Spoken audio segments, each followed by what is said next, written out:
Shine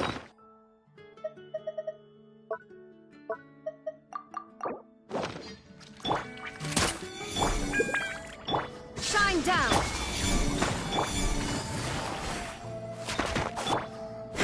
Now you shall perish! Illusion shattered! Engaging! Eye for an eye!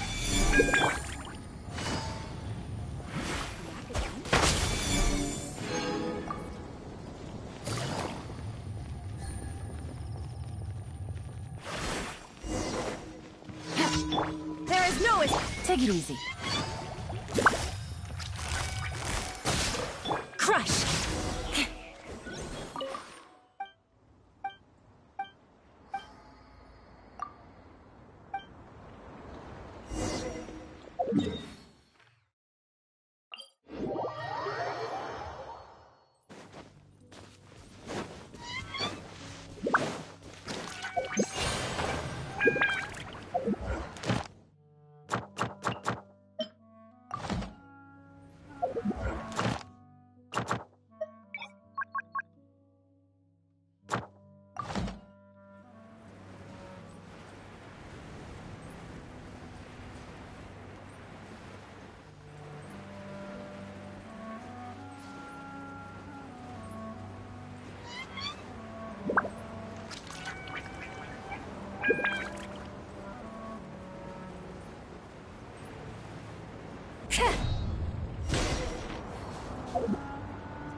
Want me to come along?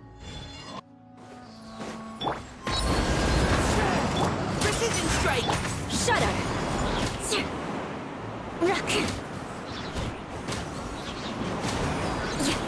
More speed! Rack and ruin! Crush!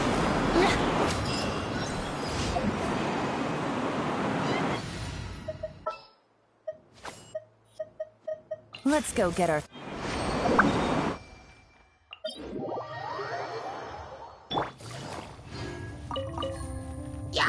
Gotcha! Beg for mercy!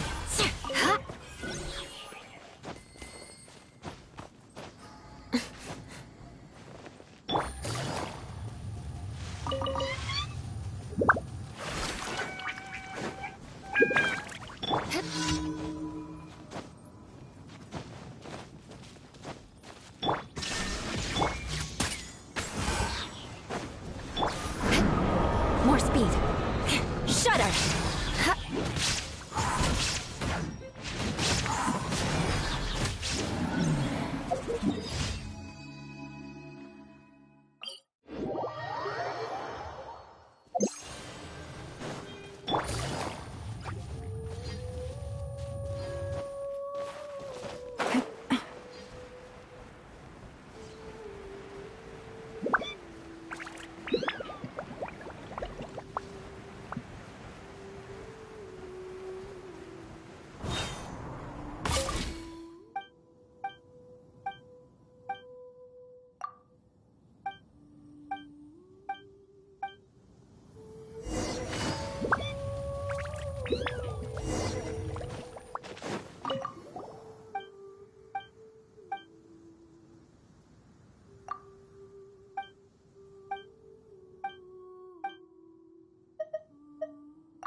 Illusion shattered!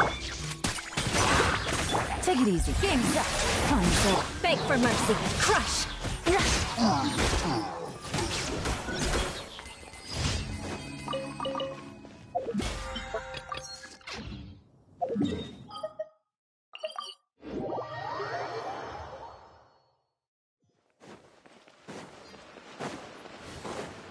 More speed. Add astro. Thank you for Add astro.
Things are about to get done. Shine down! Shudder!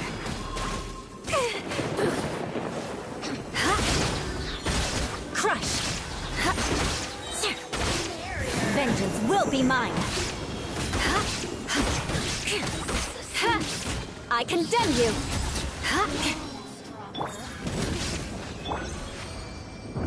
More speed! Leave the wounded to me!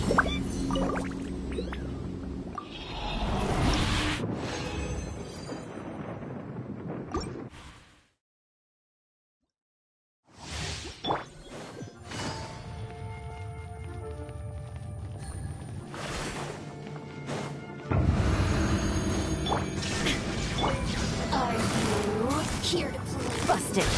Here comes the catch. You had your chance! Shudder. Crush. Flood of frost.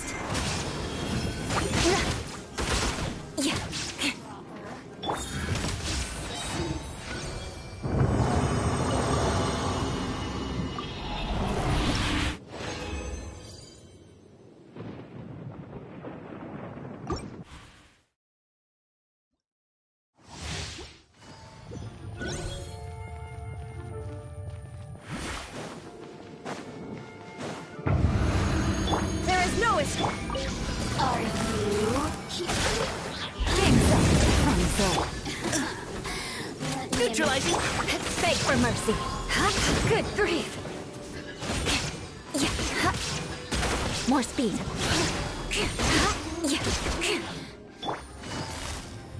Quietly now. Busted. Engaging! Shudder. Crush. Gotcha. Illusion shattered. Shudder.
Quietly now. Busted. There is no escape. Final warning. Beg for mercy. Now's our chance.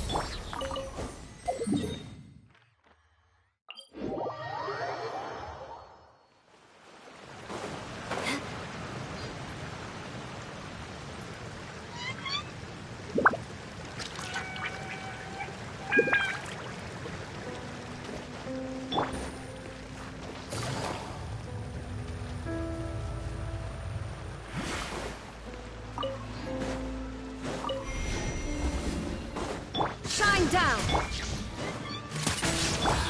Gotcha. Things are about to get tight. Torn to oblivion. There is no escape. Shut up.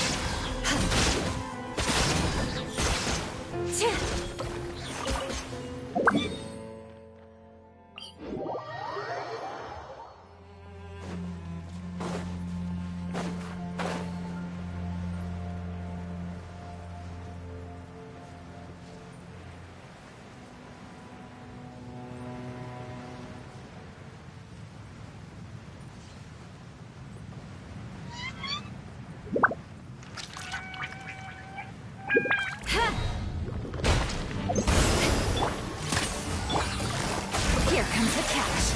Quietly now. Illusion shattered. Crush. Vengeance will be mine.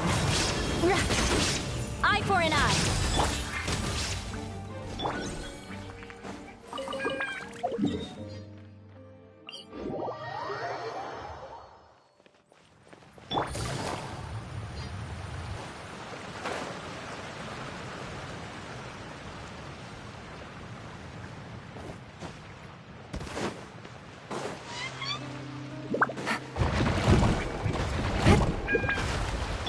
There is no escape.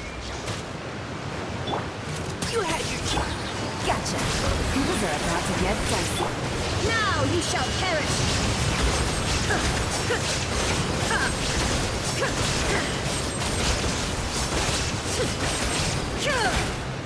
Shine down.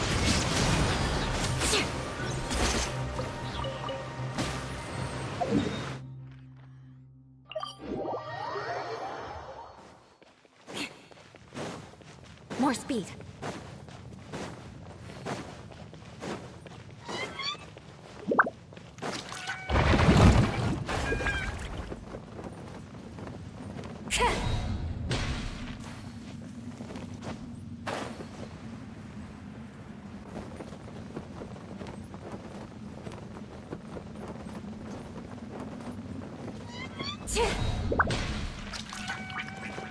There is no escape. Neutralizing. Quietly now. Game's up. Thumbs over. Shudder. Freeze to the core. Rack and ruin.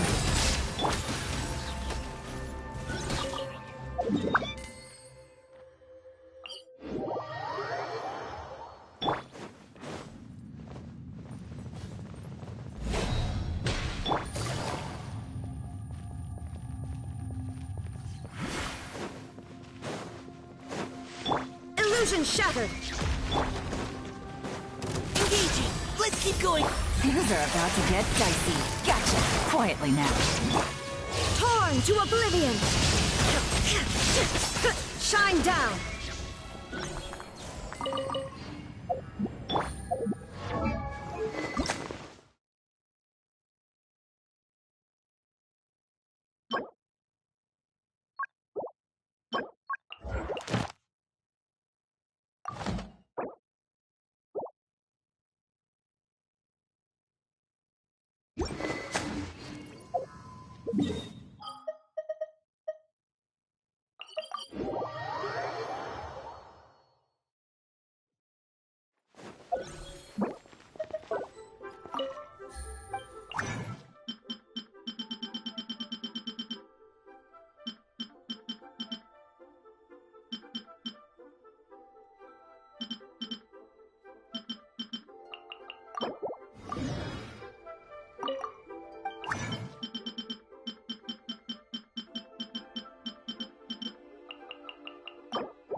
Take it easy.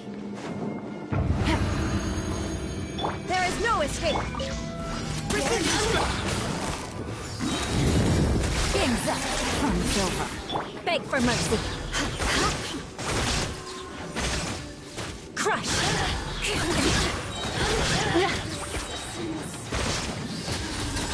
Flood of frost!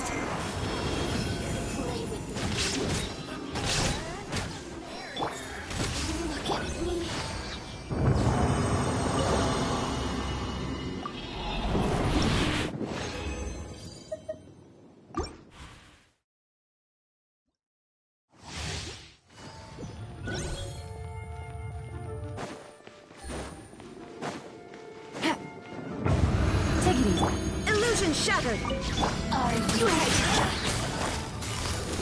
Gotcha! Things are about to get dicey. Beg for mercy. Shudder! I condemn you! Crush! Let me amuse myself a little. Blink! Beg for mercy. Quietly now. Busted.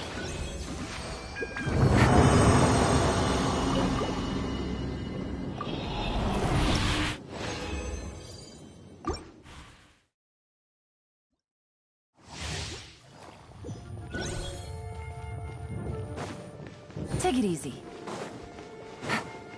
Take it easy. There is no escape! Neutralizing! Gotcha! Game's up! Fun's over. Shudder! Vengeance will be mine!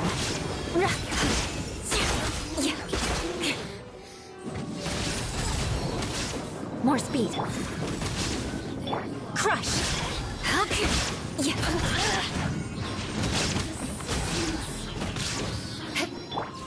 You had it! Busted! Quietly now.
Take it easy.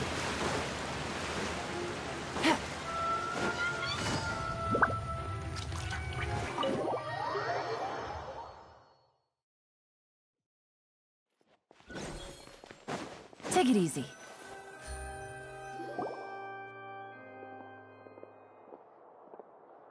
Hey there. What was with the disappearing act you pulled right as the trial ended? Were you looking for us, Navia? Well, this whole thing isn't exactly over, is it? I do feel that we're getting closer to solving the serial disappearances case, though. Don't you think so, too? Huh? What's wrong, my dear partner?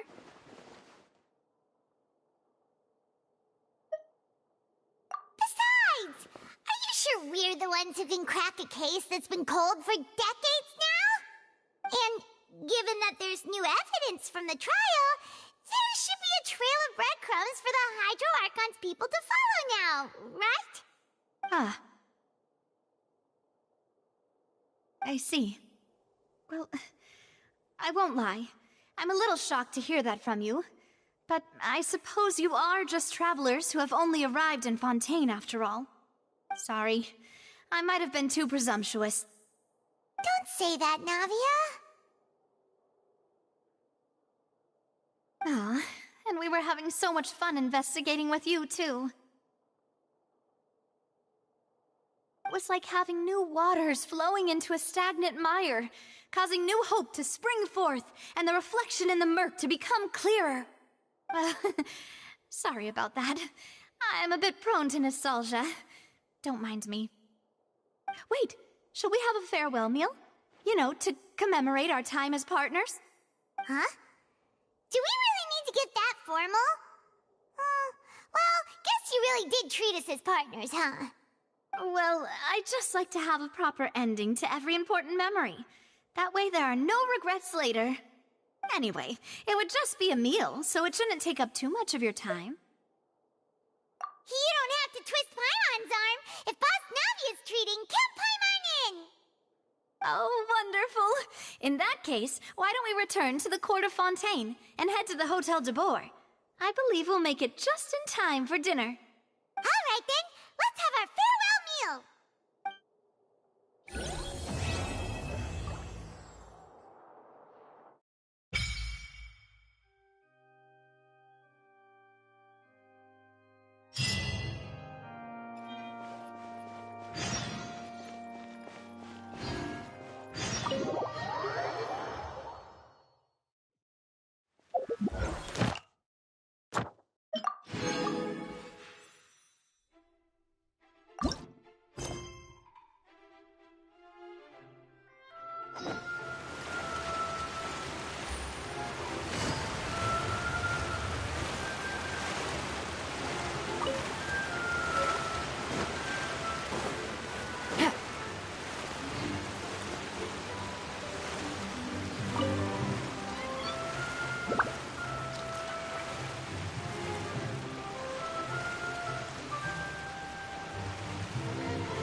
I came here several times with my father when I was little, but stopped eating here as often after growing up.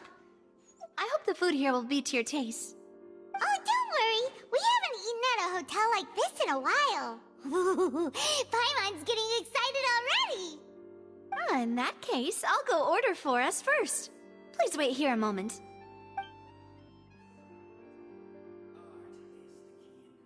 Ooh, everything looks so good.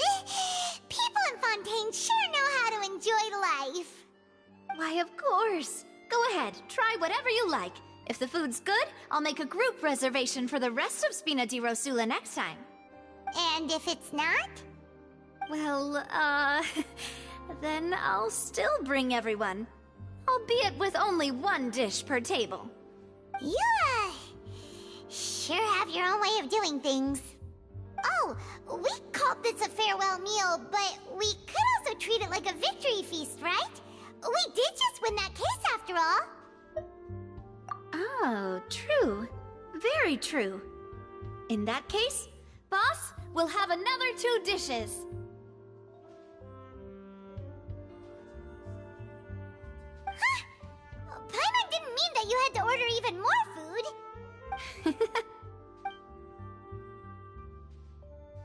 Speaking of cases, do you think that the mastermind behind the serial disappearances will get caught soon now that this has all happened? Well, we've certainly taken a big step forward, but I feel that's about it. We know that there's an organization that means to dissolve these young women, but we still don't know what they are really after. If it hadn't happened right in front of us, Paimon wouldn't have ever believed that a person could be dissolved like that. Right?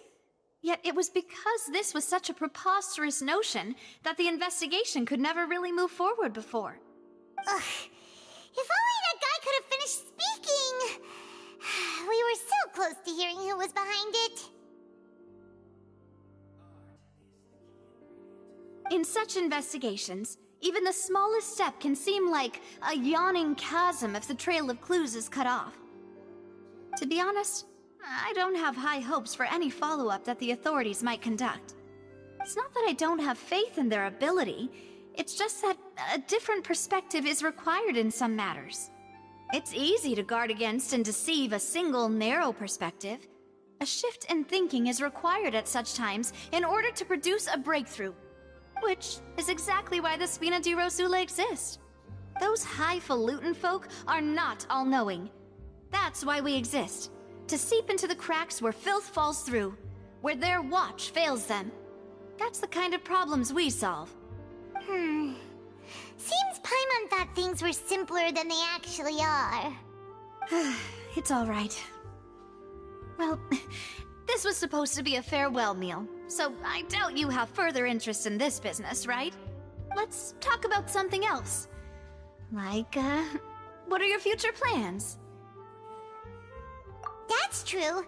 We didn't have a chance to speak to her after the trial ended. It didn't really seem like the right time or place to do it anyway. I see. So, your primary objective, which has been foiled so far, was to have a chat with the Hydro Archon. I've heard that there's a long line of people waiting to meet Lady Farina. I suspect you'll be waiting for quite a while, considering that you missed your chance today. Yeah, we've heard that she's super popular here in Fontaine, and that it'll be tough getting any of her time. Well, would you consider some more, unique ways? Perhaps even methods of, let's say, questionable legality? Guess that's Spina di Rosula's boss for you. Chock full of sketchy ideas. Well, what did you have in mind? Well, one way would be to infiltrate a performance troupe at the Opera House, only to abandon your act at the play's climax and ask to speak to her after the performance. I'm sure Lady Farina would be eager to see the ending, and would agree in order to finish watching the play, don't you think? Could you suggest something a little more practical? This plan seems pretty hard to pull off. We'd have to go learn how to act, and acting's really hard. All right, here's another. Find a way to conceal yourselves under her bed, then wake her up in the dead of night and demand answers. Don't let her go back to sleep until she answers all your questions. I can personally testify that this one works. When I'm sleepy, I'll do anything as long as I can finally get some sleep. That might work, but that's not really the problem. The problem is we don't want to get ourselves arrested. Ah, valid point. I overlooked that part.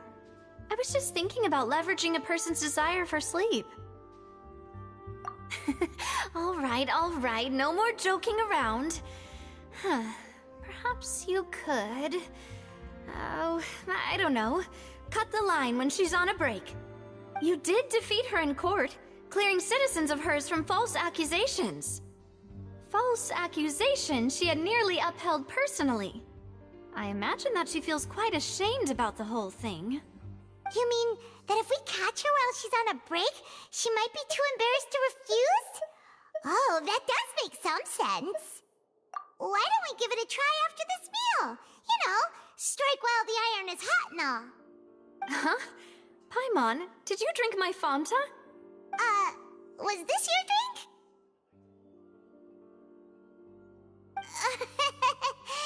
Sorry about that. Paimon wasn't really paying attention and the cup was right next to Paimon. Would you like to order another? No, it's fine. We're just about done here. Alright. Honestly, Paimon wouldn't recommend Fonta anyway. It tastes kind of salty and icky. Is that so? Huh. Well, in that case, we'll have to blacklist the Fonta here then. If we're all finished eating, then I'll go pay. Yeah, we're stuffed. Thanks for the treat, Navia.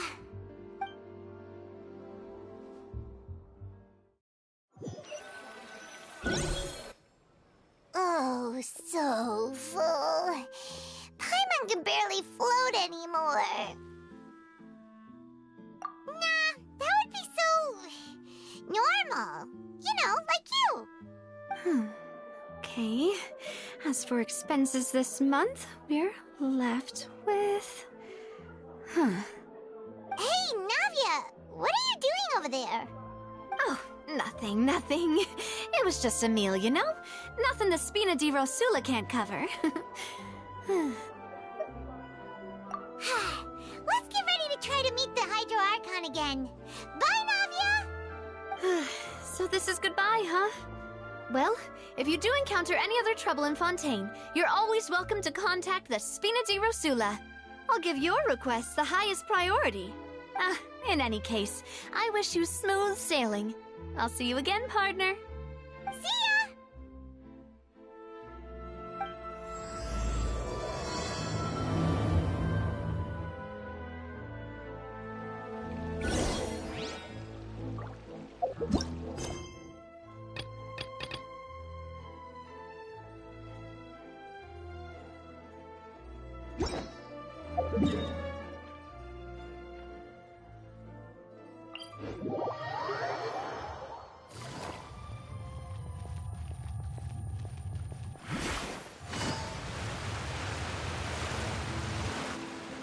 There aren't many people around anymore. Looks like that boat we took to Araneas might have been the last one. Vache. Looks like we're back here again. Huh? Traveler? Are you hearing voices again? Ugh. That's kinda spooky. Are you sure we don't want to come back in the morning? Vache? Vache. Hey, why are you still walking towards it? There might be something nasty in the water. Huh? Hang on. Paimon can kinda hear a voice. It's calling for Vache, right? Hey, Traveler? Stop walking! Come on, wake up!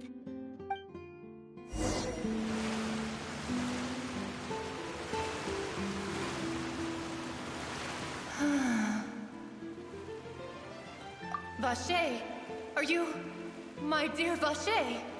No, wait. You seem to be someone else. Do you know Vache? Do you know where my love is? Wait. Who am I? I'm very sorry. I fear I do not know. My memories feel like they have been washed away like a flood. So many fragments dissolved amidst the tide, never to be recovered. How much have I lost? How many things that I once held dear while on land have I since forgotten? Yes, that is what I was once. But now, I am but the consciousness of one who has lost their form. I do not know how I came to be like this either. I only vaguely remember being covered in light blue water, and then all grew dim. I also remember going to many places. I loved adventure, loved exploring places of peril.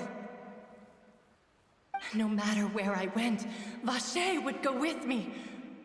I knew how dearly he loved me, and I also loved him equally as much. But now, we can no longer go back. The pain of such parting, I never knew how heavy it could be. No, our reunion no longer has any meaning. There is no way for us to create any new memories. The thought of me gives him no succor, so let it lie forgotten beneath the waters. If you meet Vacher, tell him not to look for me. Tell him to move on. That is the only thing I still remember. Perhaps that is so, as I was submerged in the waters, losing consciousness. I saw Vacher above the surface. His eyes were filled with such sorrow, such longing. If only I could have comforted him, told him that I did not suffer. Indeed, I had felt a great warmth. Is that what you call it? Dissolving? If anything, I consider it a form of release. It was a state of neither fear nor frenzy, with only an endless peace, like the water's still surface. I could also liken it to being a thirsty person who drinks water for the first time, and only then sees how they have lived for so long in a world of endless want and anxiety. I think I hear your companion. It's time for you to go, I think.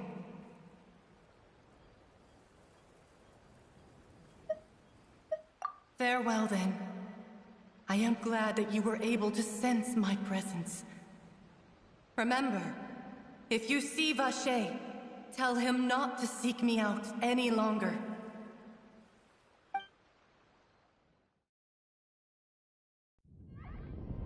Come on, hurry! Navi is outnumbered!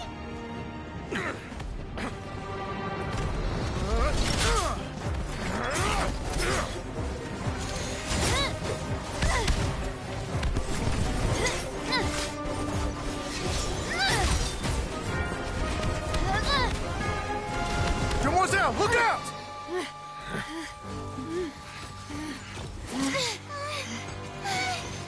Dear God, it's a whole army of Gardamex.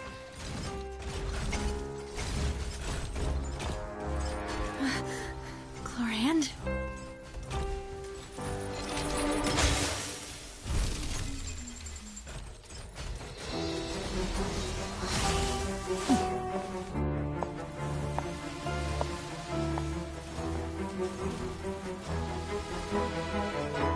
Quick, now's our chance!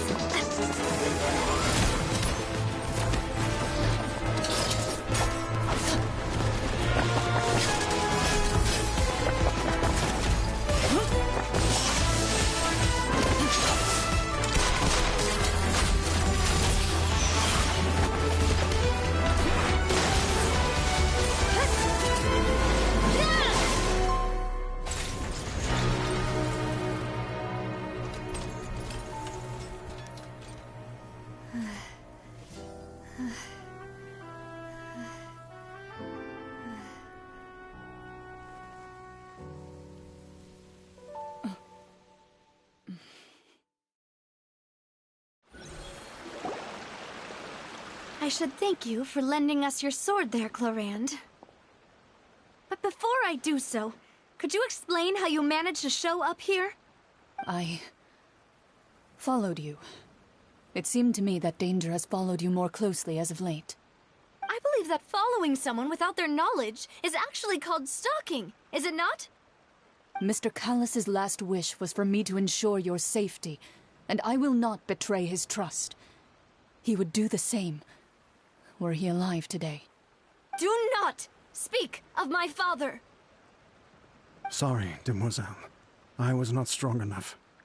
Thank you for your aid, Miss Clorand, but do keep an eye out for your manner of speech. I believe we all wish to avoid Sorry, I did not consider your feelings. Whatever. What else do you know? How did you come to the conclusion that I'd be in grave danger? I doubt I know much more than you, but I believe that the mastermind behind the serial disappearances is very powerful. Your performance tonight will almost certainly attract their attention. I'm sure they've known about me. To be honest, I'm shocked it's taken them this long to act against me. And what about these Gardamex?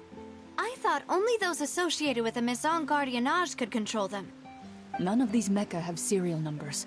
I was sure to check a moment ago.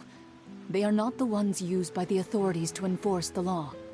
I can only conclude that some powerful or wealthy party must have obtained them via illegal means, deploying them as a private force of sorts. What? Your point being that they're out of Spina di Rosula's league, then? Yes. Be careful, and do not act rashly. I will continue investigating no matter what. We will bring the truth to light. That's my father's true last wish. Regardless, thank you for your help today, Clorand. But if you get any ideas, tell me first. I don't much appreciate being followed. I do not think that they'll strike again anytime soon. So I shall stop following you. Good day, all.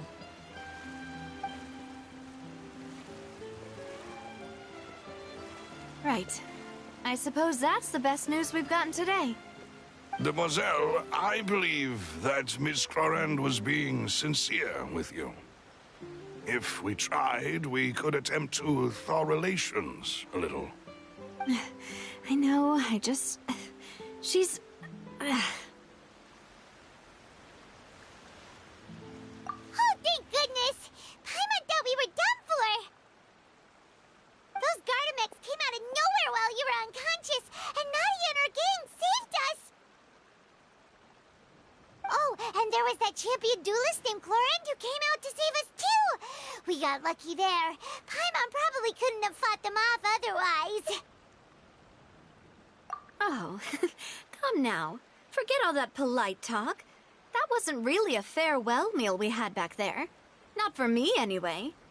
In truth, I hope that every meal we have together shall be a victory feast. As such, we're still partners. There's no need to thank me. It will take 50 years for me to match Demoiselle's magnanimity. If it were me, I would have joined the Spina di Rosula on account of her goodwill long ago. All right, you two. That's enough. Actually, Navia, how did you know that we were in danger? You sure did show up in the nick of time. Well, to be honest, you're the one who tipped us off, Paimon. Huh? Really? Paimon contributed somehow? Ooh, Paimon's even more amazing than she thought! Yes, all thanks to you grabbing my drink by mistake. How did that help? After we parted ways, I was on the way back to one of our bases when I suddenly thought of what you said. That the Fonta tasted kind of salty and icky. Fonta only comes in sweet flavors, so how could it have tasted salty? The color of the drink, if I recall, had also been a bit off. So the Fonta had been spiked with water from the primordial sea? Yes. So, if you hadn't drunk that cup for me... Spina di Rosula is preparing the grandest of awards for you as we speak for saving the boss. Huh? Really? I sent people to Hotel de Boer to investigate. But whoever did this left no trace at all. That's when I figured out that you might be in danger, and hurried here as quickly as I could. But why would they go after us too? All we did was defend Linny in court and help clear his name. Ugh, now we're caught up in this mess too, aren't we? Well, you did foil a plan that they were probably pretty proud of, and almost got their name in the process. Speaking of which, did anything strange happen when you drank the primordial seawater? Well, it can't be coincidence that the traveler fainted just now. She said that she heard that voice calling for Vache again.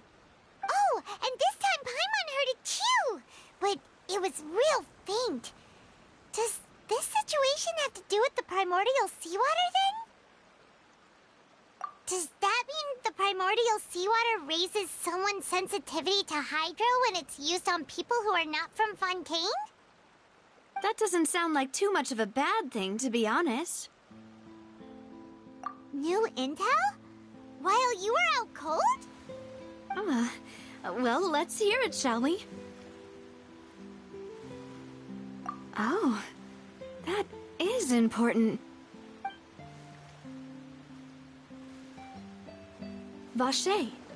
That name doesn't ring a bell. I suppose he hasn't stepped forward as a witness in court lately. Since he saw that young woman dissolve, he was at least at the crime scene. But he never gave testimony or any information regarding people dissolving in the primordial seawater. Could he have been threatened? Yes, thank you. This is very important information indeed. We will continue to investigate. Oh, you mean you'll help us investigate? Well, you did say that our farewell meal didn't really count. That means we're still partners, right? And besides, we're in this now whether we like it or not. You're not gonna let those people who targeted us get off the hook so easily, are you, Traveler?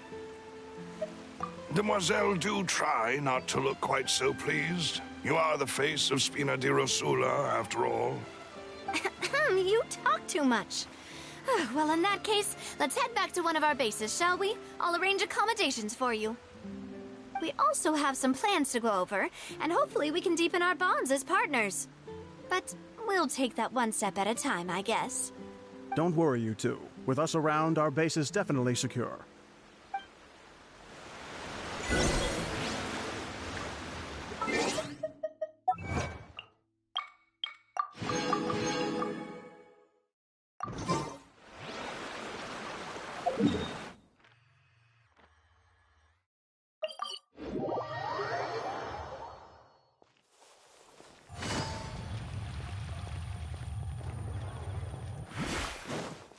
Take it easy. It's right up ahead, but let's make sure we weren't followed first. I've been keeping watch, Demoiselle. I haven't spotted anyone suspicious thus far. Very good. But let's not let our guard down for now. I shall find rooms for our respected guests. Thank you, Malus. Now, let's continue, Traveler.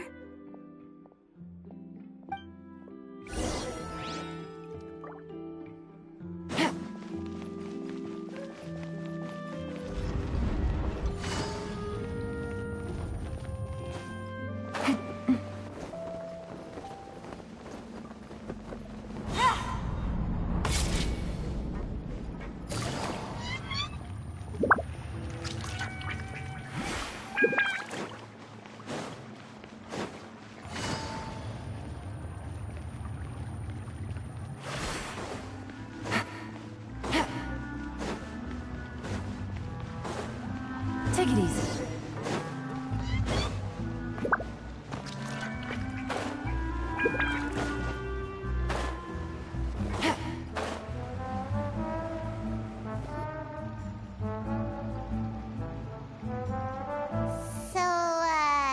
This is your base? It's not quite what Paimon imagined. Your accommodations have been arranged. Under the present circumstances, I can confidently say it's the best we have. Well, our funds have been a little tight lately. After all, we don't allow illegal or unethical profiteering. In fact, our funds often come from citizenry who support us. Seems like it's tough times for everyone. But if you have the support of the people, that does sound like it's worth it. To be honest, our financial situation was a lot better back when my father was in charge a few years ago. I'm afraid I'm not quite his equal. Your father... he was the previous boss of Spina di Rosula, right? How did he... Demoiselle, if you'll allow me to explain. No. I'll explain it myself. I suppose I couldn't run from this topic forever. And as partners, this is something I hope they can understand. My father's name is Callus. Yes, the same one they call Callus the Unfaithful in the streets. 3 years ago, he was accused of murdering his own friend. But he chose a duel to defend his honor instead of standing trial. He died in the duelist's ring. Oh no. But I do not believe my father was a murderer. I'm sure he was set up. At the time, I believed that if he only stood trial and was duly investigated, something amiss would crop up and prove his innocence. But strangely, he not only requested the duel himself, but rumor has it that even after being seriously injured, to the point where he could be deemed as having lost the duel, he refused to surrender, determined to die in the arena. 3 years later, I still don't understand why he did that. How could he protect his honor if he's dead? If anything, he gave up his chance to defend himself. The closest piece of info I have is that my father had been investigating the serial disappearances case at the time of his death. Ah, so that's why you're so determined to get to the bottom of that case. That's right. I've also tried to investigate the murder my father was implicated in, but I haven't found a single new clue in my countless reviews of the investigation records. However, I believe that if the murder case is related to those behind the disappearances, they must know something. I must know what really happened. Was my father coerced? Framed? Even if he really did kill his friend, I must get to the truth. If only he'd been more open with me when he was still alive.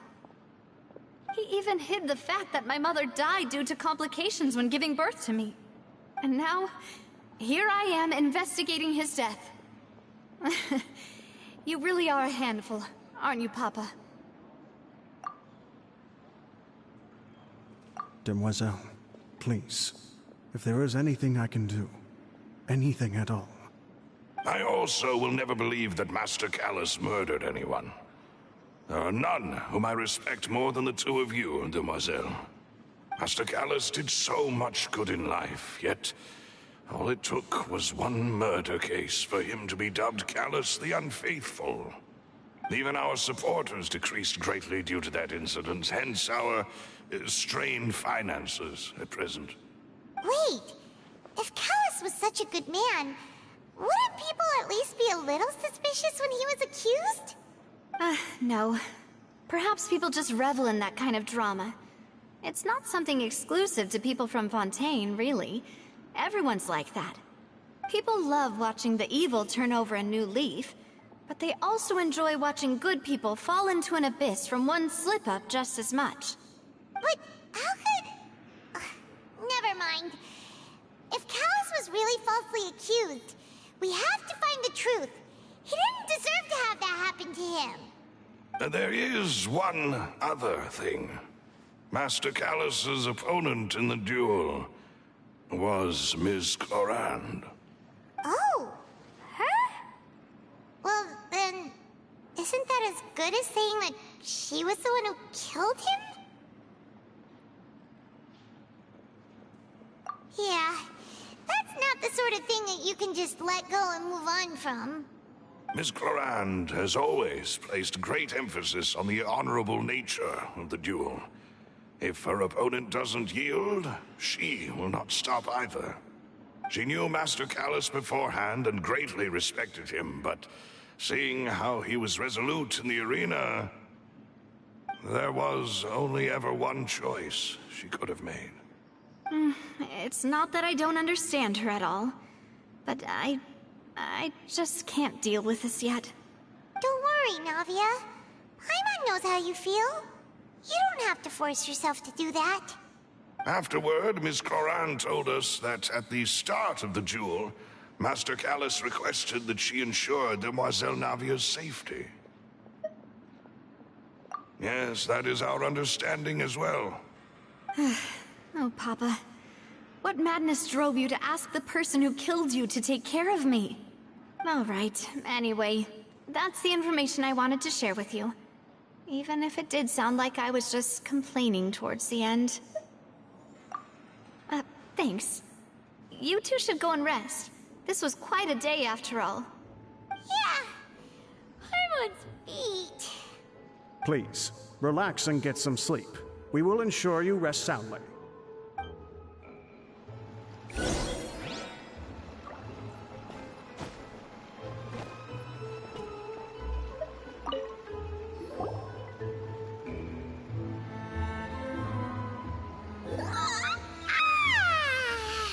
Paimon slept so well. This place feels almost too safe. Huh? Navia? I sent them back to Poisson. It's Spina de Rosula's place of origin, and where we have our headquarters. There's not much for them to do here at the moment. Paimon gets the feeling that you're just trying to get them off your back. But never mind that. When did you get back? Were you waiting here the whole time? No, I just returned after going out for a while. I did some investigating yesterday regarding the name Vache. Wait, so you didn't sleep at all? How could I after having such critical new evidence appear? Guess Paimon wasn't speaking for everyone just now, huh? Unfortunately, this name seems to have been wiped from existence. It doesn't seem to have a match anywhere. I suspect that those behind this have already taken steps to hinder an investigation from this angle. But that does prove that this Vache person is a key witness in the incident.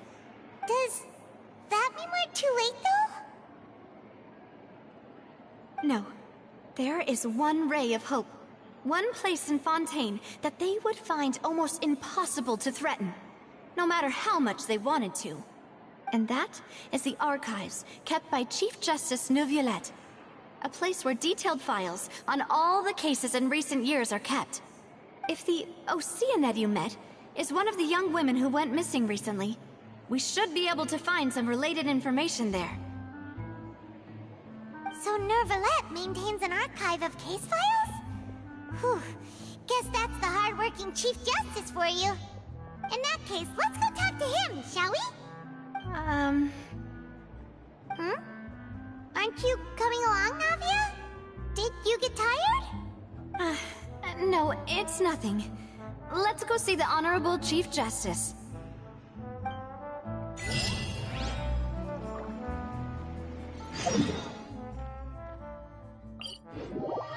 The Palais is right up ahead. Come on.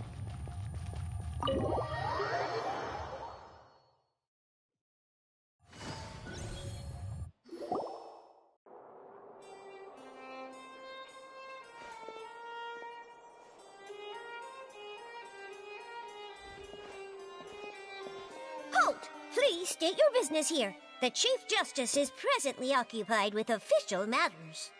Huh.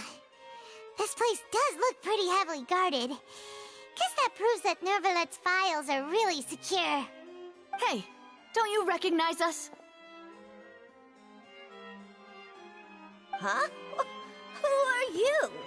Just to be clear, I don't care who you are or who you might be related to. Our rules make no exceptions. See? They've got great discipline, too. Yep. Paimon can tell. If you're here just to crack jokes, I can point you towards the exit. Unlike some, we're busy, so please leave if you don't have a reason to be here. No. What I meant to say is, shouldn't you remember us from a few days ago? We were at the trial of the great magician Linny. Oh, yes, I remember. I read about it in the Steambird. You must be Linny's attorneys. It's all coming back to me now. We're here today to report and archive some information on a follow-up case. Huh. Is that even a thing? Of course. Don't worry. We're here on official business. You can trust us. All right then, I'll let you through. The Chief Justice is just inside. Ah, thanks so much.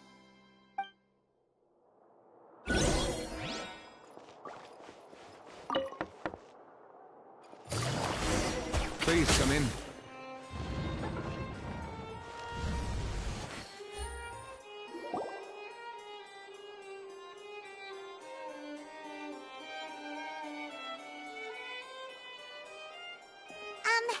Sorry to barge in, Monsieur Nervalet. We only lied to get in because we didn't know any other way. It's all right. Please let me know how I may be of assistance to you. So you're not mad at us? We're looking for a man called Vacher. He may have been an eyewitness in the serial disappearances case. If we can find him, we may be able to unearth some key information on the case. Ah, I see. In that case, please wait here a moment while I browse through the files.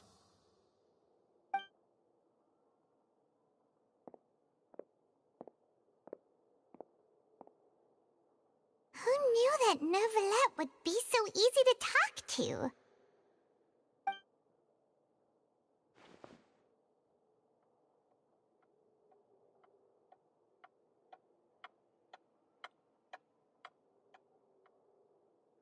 Unfortunately, I'm quite certain that no one by the name of Vacher has been involved in any case, criminal or civil, in the past several years. There are no records of him either in the files or in my memory. Traveler, what if it was really just a dream? Is that so? All right then. Thank you so much, Monsieur Neuvillette. We'll take our leave now.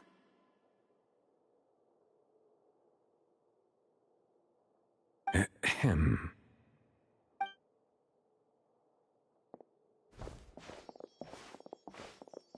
Miss Navia, I can understand how you feel. Your father, Callus, was a truly exceptional man. We deeply regret his passing. And what are you trying to say, Monsieur Neuvillette? Are you trying to console me? Extend your sympathy? Or just express some tendril of regret? No. You are not trying to do any of that. I can hear it in your voice. There's no emotion behind your words. You only said those things because you felt like you should. It's just like last time.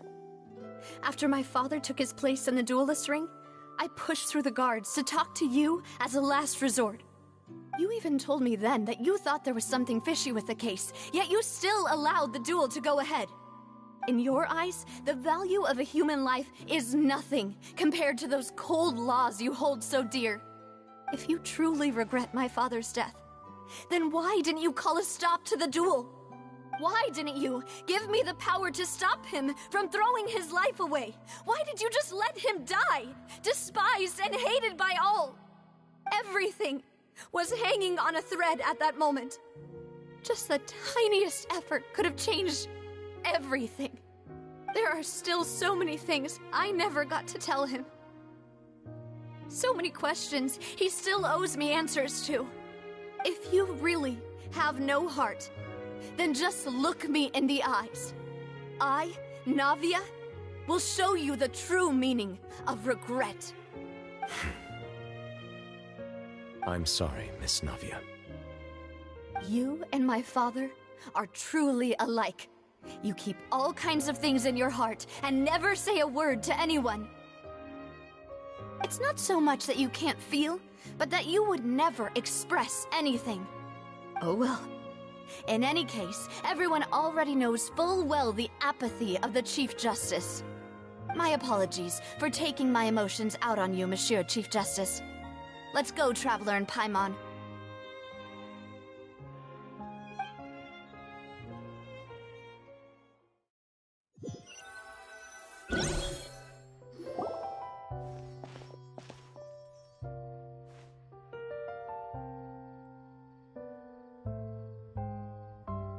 Anastasia, are you okay?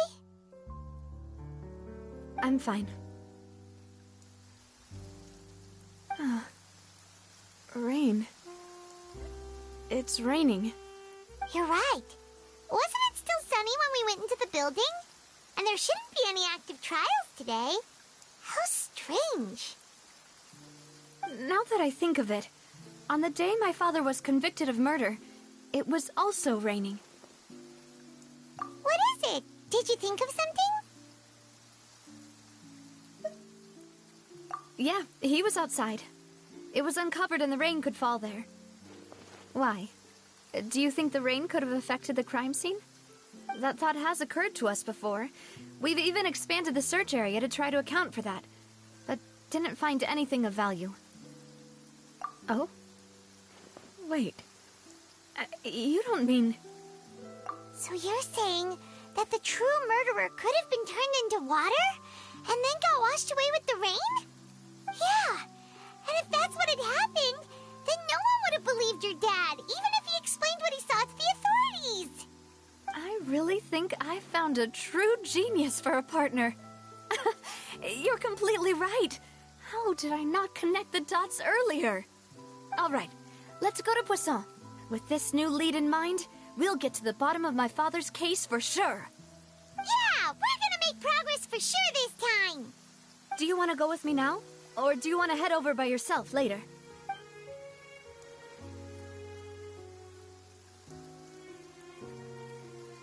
Great.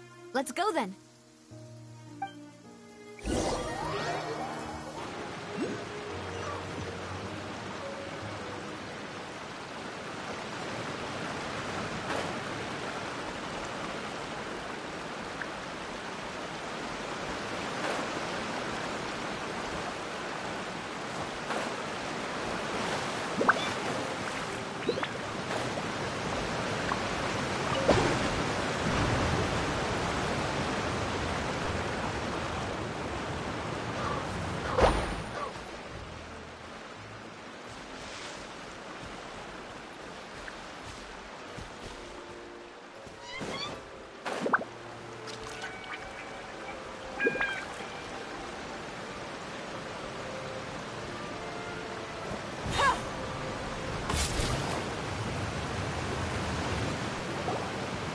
Whoa, what a huge ship! Why would a ship be anchored at a place like this? There's no need to be so surprised. While it may look like a ship, it's actually Spina di Rosula's headquarters. My father was the one who asked for it to be built like this.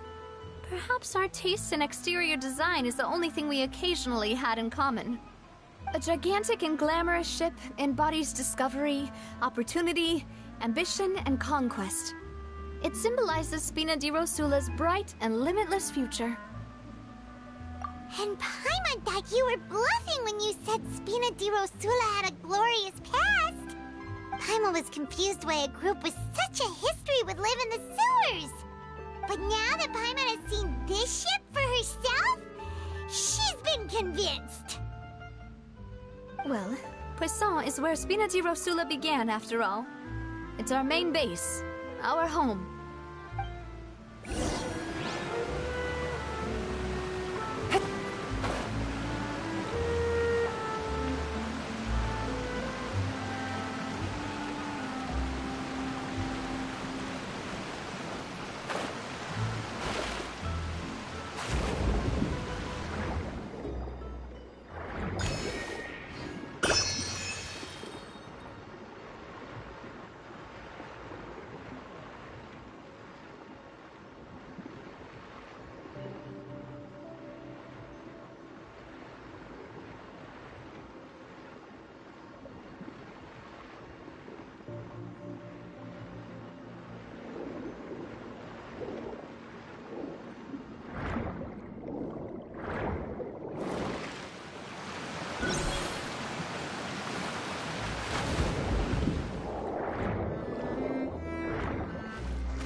Apologies for the wait, demoiselle, and our most important partners.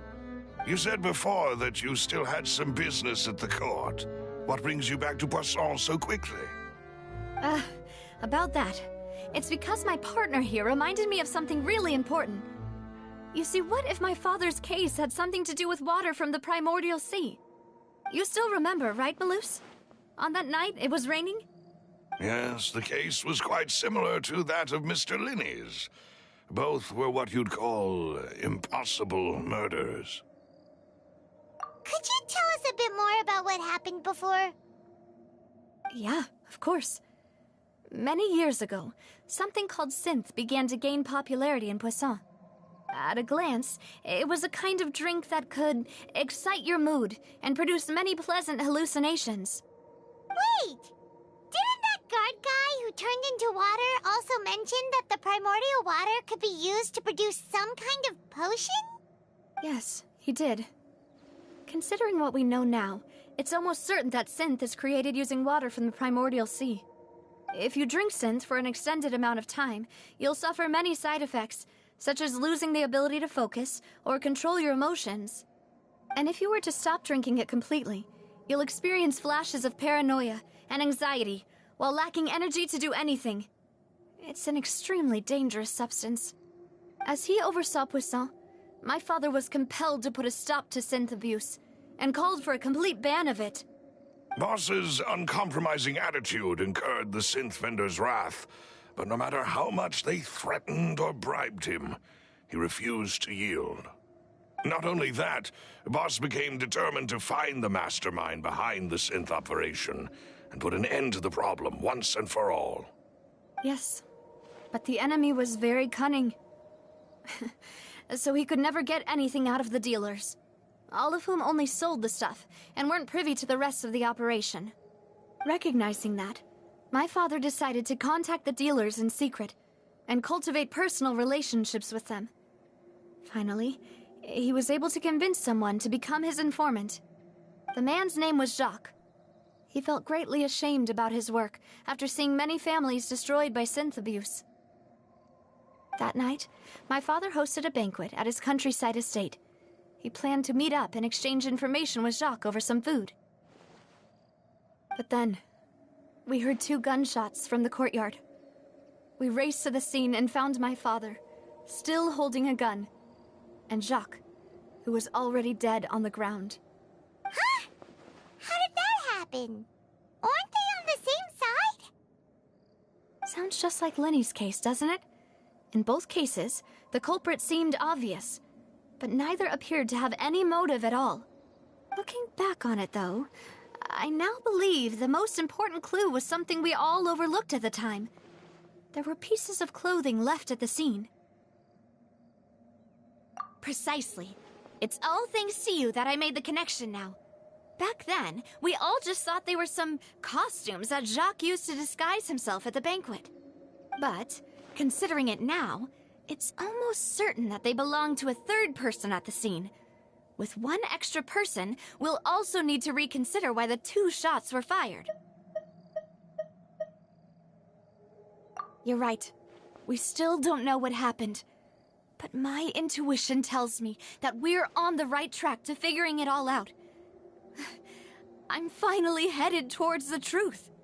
Jacques was an empathetic man who was infinitely remorseful for his past actions. It's unlikely that he turned on Boss with 0 warning. I think this third person is probably the key to the full truth. On that note, however, even though this will not please you, demoiselle, as your and your father's butler, I must still offer a word of warning. Our opponent is insidious and cruel. They are extremely difficult to deal with, and Boss has already lost his life trying to bring them to justice. Even though Spina de Rosula has lost most of its former glory, Poisson has welcomed a new time of peace, and we have been allowed to live out our lives. There is no need to follow your father's path. It would be both wise and in line with Boss's wishes to step back and give up on the case. If that's indeed what he wished for, then he should have told me that himself. Was I not the closest person to him? And yet, I was the one most kept in the dark. What was the point of him dying without sharing any of the secrets he knew? Did he manage to protect anything in the end? Synth is still here. Callus the Unfaithful is still his epithet. And Spina di Rosula is barely getting by. Nothing has changed. Did he think I'd just accept his meaningless death and live out my life just as meaninglessly? I've never accepted that. Ever. Not since that day, and certainly not now. I want to find out the real answer for everyone's sake. For the missing girls, for the victims, and for myself. Navia. This is indeed the best moment to act. Your partner appears to be quite reliable, and more importantly, Demoiselle, I think you're also ready to take this on. So you do know something else, Malus? Yes, I do. In fact, even before that banquet, Boss already knew of the connection between Synth and the serial disappearances case.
But what drove all the tensions to the boiling point was the revelation that you, Demoiselle, had been selected as the next target to disappear. What? Boss also didn't tell you that he had been diagnosed with a rare illness. The doctors told him that he had no more than 5 years left to live. And the serial disappearances case caused him great anxiety. 5 years was nowhere near enough time to resolve this long-standing conflict, but once he passed away, all the danger would pass on to you. Knowing all of this, he decided to use one final intimidation tactic before his death. He claimed to have already gotten his hands on some key incriminating evidence for the other side, and even told some members of Spina di Rosula about the details. But as long as you remained safe, he would not share the evidence with the public. If something were to happen to you, then he and all those he told would immediately expose all they knew about Synth and the disappeared victims. Right, so nobody would be able to get off scot-free. As we've seen, Boss's tactic has worked. Even though Boss has been gone for a long time, the other side has not tried to take Demoiselle's life. No, I don't believe it. He never appeared to look sick to me.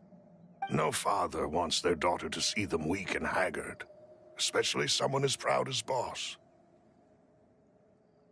To him, dying in a duel and suffering lasting dishonor as the unfaithful was still far preferable than losing face in front of his daughter. So he chose to die in silence, so that he could protect me.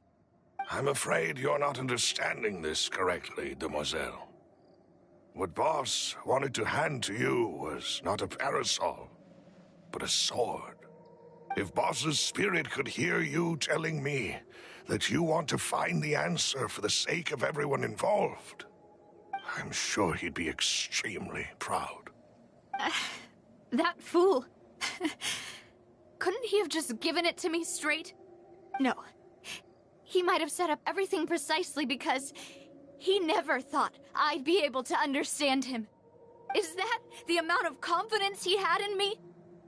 And what if I was never able to make it to where I am now? Yeah. I suppose that's true. With the way he'd set things up, if I had wanted, I could have just lived out my life without a care in the world. But thankfully, he rarely talked to me about complex matters, and thus understood little of me as a person. In this case, he really didn't need to give me an easy way out. Malus, what was the key evidence that he shared with you? It's the location where synth is produced. Essentially, it's the enemy's headquarters. When he was threatening the enemy, Boss didn't share the specifics of the incriminating evidence he found. But if you want to use it against the enemy, you'll still have to take several things into consideration. Why? If we know where the place is, can't we just go storming in? You mustn't forget that we're fighting against a mysterious and dangerous organization that's been in operation for decades. There's no telling what might be lying in wait at their headquarters. We also have no idea what kind of evidence we may be able to find inside, nor what people we may be able to capture. But a single visit to their headquarters would be tantamount to a formal declaration of war. The worst case would be that we leave empty-handed, but also open ourselves up to full retaliation. Then, in that case, why not work with the Fontaine authorities? Well, you saw one of them dissolve during Mr. Linney's case. We have no idea just how thoroughly they may have been infiltrated. Huh. That's true. Seems my father really had no choice. But things are different now. It should be a lot easier to prove the other side's guilt, now that we've connected Synth with the disappearances case. You sound like you've put a lot of thought into this, Malus. I am the butler, after all. I live but to serve the boss and Demoiselle's will. I've always been willing to take on any kind of risk for your sake. But considering my relative lack of ability, I've spent my time keeping secrets, performing basic investigations, and waiting for the right time to come. Thank you for all of that, Malus. Have you discovered anything new in the past few years? Let me think. One conclusion I came to was that the enemy must be quite familiar with Spina di Rosula, or at least have an informant planted here.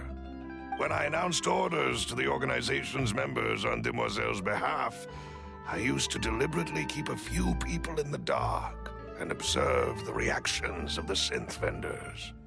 If the vendors didn't change their plans, then the individuals informed of our orders must be innocent. If the vendors packed up and fled, however, then someone must have given them the news. After several rounds of testing and investigative tracing, I've narrowed the suspect list down to 3 people. The first is Florent, Spina di Rosula's senior advisor. Huh? Florent? Yes, surprising, isn't it? He was one of the people Boss trusted the most, which also means that he was someone who understood Boss really well. Thanks to his position within Boss's innermost circle, he always knew our upcoming plans and could thus avoid capture this whole time. There's someone else like him too. Marcel, the head of Confrérie of Cabrières. Uncle Marcel. It's a guild in Poisson. Boss helped it to grow to its current size and prominence. In the beginning, they were only reselling some daily goods, but now they're one of the richest guilds around with a lot of business connections in the city. So, they're like a sister organization of Spina di Rosula? Yes, you can say that. When we were fighting against the synth dealers, they provided us with plenty of support. It's a bit difficult to imagine someone using their own money to hunt down themselves. The final suspect is Thierry, the man responsible for coordinating information between Spina di Rosula and the guards. Although the guards mostly leave us to our own devices, there are still many activities we have to report to the local authorities. Since Thierry is always in the know about our current activities, he could theoretically always plan one step ahead. I see. These are all people who I communicate with quite regularly. To think that the enemy we've been fighting against has been right next to me all along, among those I trust the most. It's almost too hard to believe. If you want to investigate them, please take every precaution to not alert the quarry. Judging from our experience, the enemy is extremely cautious. Of course. And thank you, Malus. You've provided us with a lot of great information. You're too kind, my lady. I'm just doing my duty. And before I forget, proving Boss's innocence would also mean clearing him of blame in Jacques' death. After that incident, Jacques' wife and daughter were taken into the Spina's care. They still live in Poisson today. If it might help, you could also pay them a visit. I can make the necessary arrangements. Oh, thank you so much, Malus. You really are the best. A new case awaits, my dear partner. I hope we can work together to uncover the truth and end this case once and for all.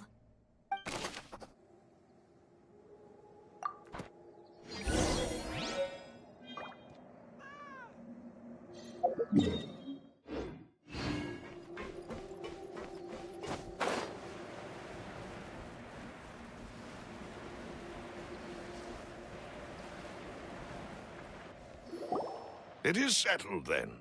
Please excuse me, and enjoy your conversation at your leisure. Thank you for arranging everything for us, Malus. Excuse me, miss. Do you need anything from us? Oh, Hey, Navia's all quiet. This isn't like her at all. I'm sorry that I only came to visit after all this time. After what happened, I didn't know how I was supposed to face the two of you. Ah, if it's about that, there's no need to apologize. After my husband died, Spina di Rosula sent us a lot of mora and support. I understood your guilt and apology to be genuine. But aren't all of those things nothing compared to the loss of Jacques? I can understand the kind of pain that comes with losing a father so needlessly. You don't understand at all. I didn't know how to face you, because I didn't know what I could possibly bring as a consolation gift. I know only the full truth could bring closure to you, and to all of us. I'm sorry. I appreciate the sentiment, but you don't have to carry all that guilt. On the matter regarding my husband, my daughter and I have more or less found our answer already. Would you mind sharing it with me? I really can't believe that my father could ever bring himself to shoot Jacques. I always knew that my husband's money was earned through others' suffering. He told me countless times that if he could turn back the clock, he would never go into the synth business again. He had many regrets, and felt that he took the idea of providing for his family too literally. For the longest time, he thought Mora was everything. So when Mr. Callis came to him with a proposal, he accepted it almost immediately. He tried to be as careful as he could, but even so, he was still found out by the higher-ups. They found out about his betrayal? Papa didn't say that exactly, but Papa did tell me that I should never be ungrateful. Before he left that day, he told me that he had no choice. It was only later that I realized it was his final farewell to the two of us. I don't know that for sure, but you could say that's the conclusion I eventually came to. Which is why I'm the one who should feel guilty. Callis had always taken great care of us, both when he was still alive and after he passed away. Even if he fired the shot that killed my husband, it was likely in self-defense. It is impossible for me to hate him for what he had done. But Mama, why is Papa still the bad guy if he did the right thing? Papa always wanted to be a good man, so why did he have to do a bad thing in the end? Well, things aren't always as they seem. You still feel like your Papa was a good man, right? Yeah, Papa was a really good man. The best in the whole world. Then you should hold on to that. If a good man had to do a bad thing, then he must have had his reasons.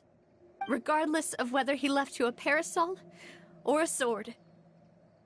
He must have done so to give you a better life. Oh. Thank you for everything you've told me. I will definitely find the truth. The current state of things is not something I'm willing to just sit back and accept. Thank you.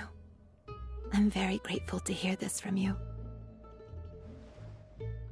Even though your personality is quite different from your father's, your determination when you speak is really similar. You really think so? That's the first time anyone said that to me.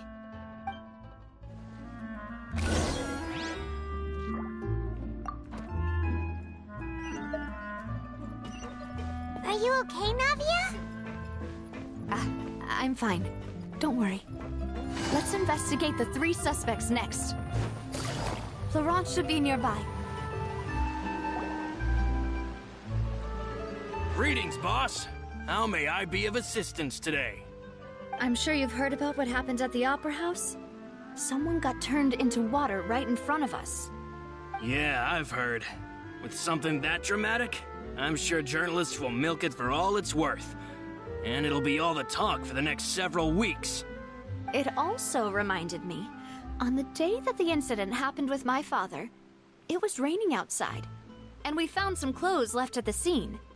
After my partner here put the dots together for me, I feel like we should try to reopen his case. Can you do me a favor and try to recall what happened that night? Let me think. Mr. Callis was feeling pretty upbeat that day. So he was drinking and bantering away with us at the table. After that, he told us that he wanted to go get some fresh air. So we let him go without thinking much of it. Who knew that we would hear 2 gunshots ring out right after? My first reaction was that Mr. Callis's life was in danger. So I grabbed my holster and made a mad dash toward the scene. But when I got there, it was already too late. Mr. Callis was standing over a dead body with a gun in his hands. All we could do was look back and forth at each other, not knowing what to say. So you also remember 2 gunshots then? Indeed. The guard said that the first shot didn't hit anyone, while the second killed Jacques. But I've never really bought that explanation. Reason being, Mr. Callis had left his gun on the table. I even made sure to confirm that before running to the scene. But according to the guards, that doesn't mean he couldn't have had other guns on his person. About the clothes left at the scene that you mentioned, do you think there was a third person there who was turned into water? At least from our perspective, my father had no reason to kill. So he would also have no reason to bring an extra gun with him. The gun he was holding probably belonged to Jacques, or a third person on the scene. Yeah, that makes a lot of sense. So you're saying Mr. Callus ended up with the gun because he seized it from one of the other guys? But hold on. If that's what had happened, then why didn't he share the truth with any of us? He didn't even want to face the Oratrice machine, and chose instead to prove his honor in a duel. Did he lose all faith in the courts after seeing someone dissolve right in front of his eyes? About that, Malus told me a thing or two. So, I think I can understand why he committed to the duel. I'll tell you everything, once the whole truth has been revealed. I understand. Then, I'll leave Mr. Callus's honor in your hands, boss. And if I may just say one more thing. The whole Callus the Unfaithful epithet has been a thorn in my side since the day it was invented. Many people have laughed at me for still calling him Mr. Callus, even after so many years have passed. But it was Mr. Callus's trust that allowed me to rise through the ranks of Spina di Rosula and live the life I lead today. No matter what others might say, he'll always be the man I respect the most. And he'll always be my boss. Don't worry. I will definitely find the truth. You and all our other comrades at the Spina deserve to know the truth as well.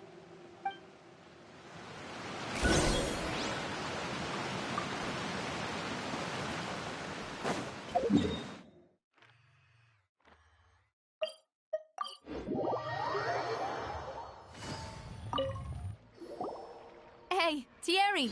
It's me! Oh, now, what brings you here, Miss Navia? I've heard that you made quite the name for yourself at the Opera House. Oh, so you've caught news of that already. Oh, okay. Hey, I'm also a member of the Guards, you know. The way you make it sound, people would think I was sent off to Poisson because I had done something wrong. Are you sure there isn't a little bit of truth in that? Under normal circumstances, shouldn't you have been called back to the city already? I mean, where I work is really up to me. Let's just say I enjoy the ambiance of Poisson. Callus did a fantastic job running the town, building Spina di Rosula from the ground up and clearing many obstructions in my way. It would be next to impossible for me to find a similarly easy but high-paying job in the city. Anyway, enough chit-chat. Are these two friends of yours? You, here for some formal business? Yes. These two are my partners. What happened at the Opera House made us realize that Lenny's case and my father's may be related. We're trying to reinvestigate the details of my father's old case. Ah, I get it. You think there might be more to the case now that we know people can be dissolved into water, right? I was also flabbergasted when I first heard of it.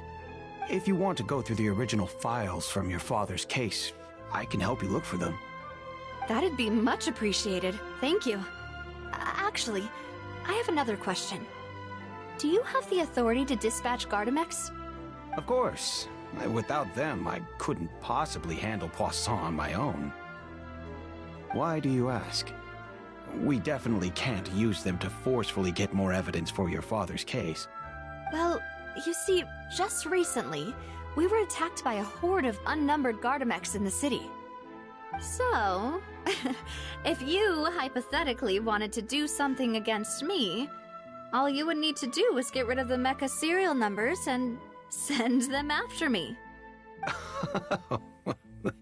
Then you think too highly of my abilities. Dispatching mecha is very different from controlling them.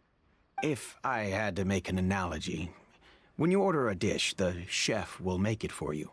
You can ask the chef to cook, but not to massage your shoulders or carry your baggage. If you try to make unreasonable demands, the chef would just think you're out of your mind and ignore you completely. The same goes for me and my Gardamex. Removing a serial number is also not as easy as you might think. There are a lot of complex steps to it, and it's almost impossible to keep it a secret. So I can promise you, those mecha were definitely private units. They're certainly not cheap. So, whoever their owner is must be super rich, powerful, or both. Now that you mention it, though, being in the synth business would definitely be profitable enough to afford this. Oh, then you're officially in the clear, Thierry. Oh, well, thank you for the vote of confidence, Navia. Jokes aside, I'd like to wish you all the best with your investigation. I'll be staying in the city for a little while, so just come find me if you need any support from the guards.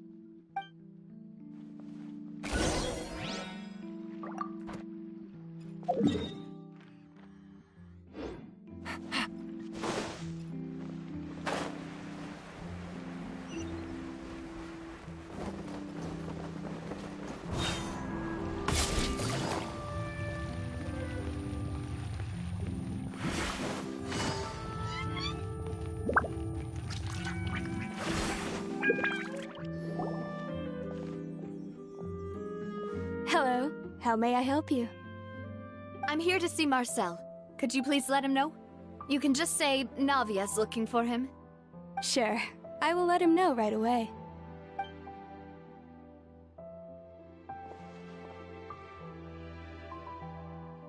Navia, hello. Sorry to keep you waiting. I'm not as young as I used to be, so my legs are giving out a bit. Oh, it's all right, Uncle Marcel. There's no need to stress. I just wanted to talk to you briefly about what happened in the Opera House. I'm sure you saw everything too, right? Yes, I've never seen anything so strange. Oh, you were at the Opera House too? That's right. I went there with Navia to see the magic show. Who knew it would turn into a whole murder mystery? I also witnessed your marvelous sleuthing work. Quite impressive. To beat the Hydro Archon at her own game on her own turf, I can already imagine everyone in Fontaine discussing your exploits over a few glasses of wine. Oh, Paimon doesn't want to become the talk of drunkards. Apologies. It's just how Fontaine is as a nation. Everyone loves drama and theatrics. Uncle Marcel, you've also noticed that other thing, right? The fact that humans can dissolve in water? Yes. I was reminded of your father's case right away. Is that what you're investigating now? Exactly. I still don't have much solid proof, but I can sense that the other side has already begun to act. Oh, and what makes you say that?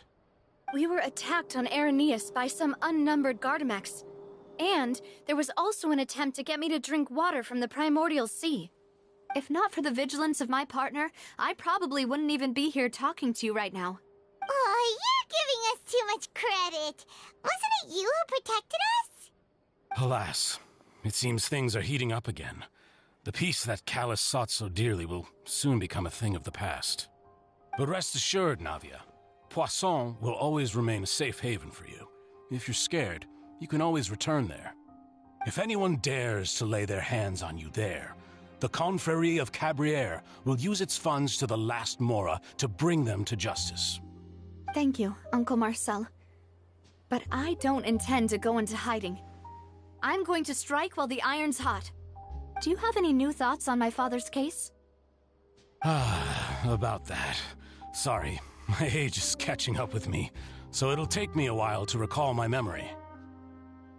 The Confrérie was responsible for that banquet, so I was out and about the whole time making sure things were running smoothly. I didn't even have the time to drink with the guests. Then I heard the sound of a gunshot, and the rest was history. Oh, it's okay. No need to push yourself. We'll ask around some more, see if there are any valuable clues elsewhere. Sounds good. Just let me know if you ever need Mora. All my wealth comes from Callus's patronage and support. I'll spend however much it takes to clear his name.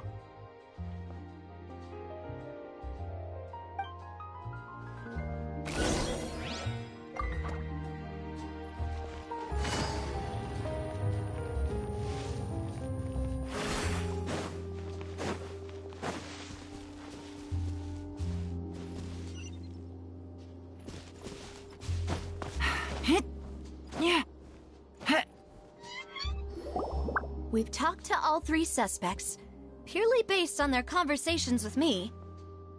None of them sounded particularly suspicious. I suppose that's to be expected, though. If a single conversation's all that's needed to find them out, then my father wouldn't have needed to investigate the case for so many years. Anyway, even though we didn't make a breakthrough, let's still compile what we were able to find. But where should we start? Ah, you're right! Flora mentioned that Callus probably only ended up with the gun because of circumstance. That makes sense. According to Jacques' family members, he already told them that he had been discovered, and that he had no choice before he left home that day. If I had to guess, he probably received an order from the synth boss to kill my father. Had he refused, he and his family's lives would have been forfeit. So, Jacques fired the first shot?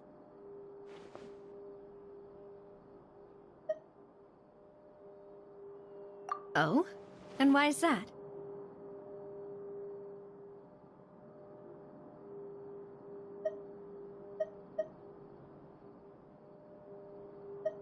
Ooh, that's a good point.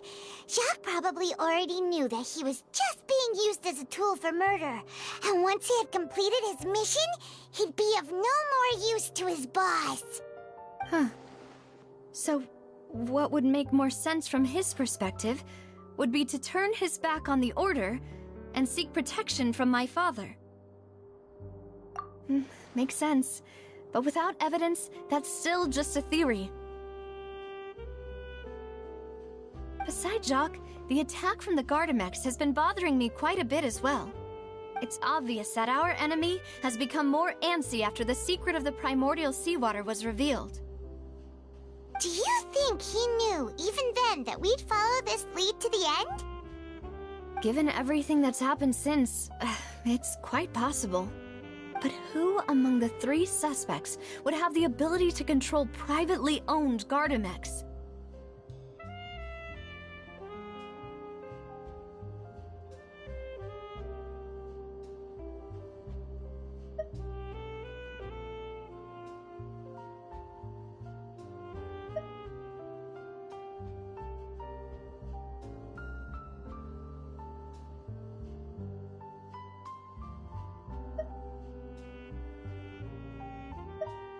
Uncle Marcel? My father did really trust him. And they worked together on a large number of projects. Maybe that's how he got to know Jacques. And with funds from the Confrérie, he could also afford a large number of Gardamex. It's still really hard for me to imagine, though. After all, Uncle Marcel has been around since I was just a child. Also, wouldn't this mean he has been spending a whole lot of mora and energy to fight his own synth business?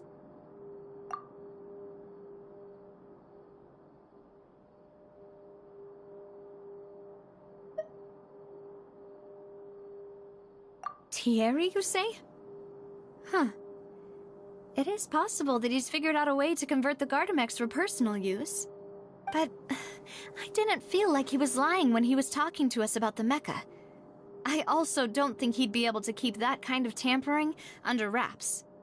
Yeah, had he actually tampered with the mecha, we'd be able to prove it with a simple check of the guard's inventory.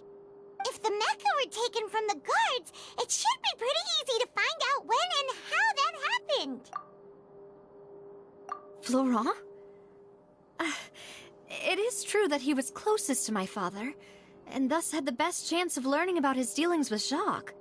But as Spina di Rosula's advisor, his work mostly deals with personnel and security, so he shouldn't have much means when it comes to finances.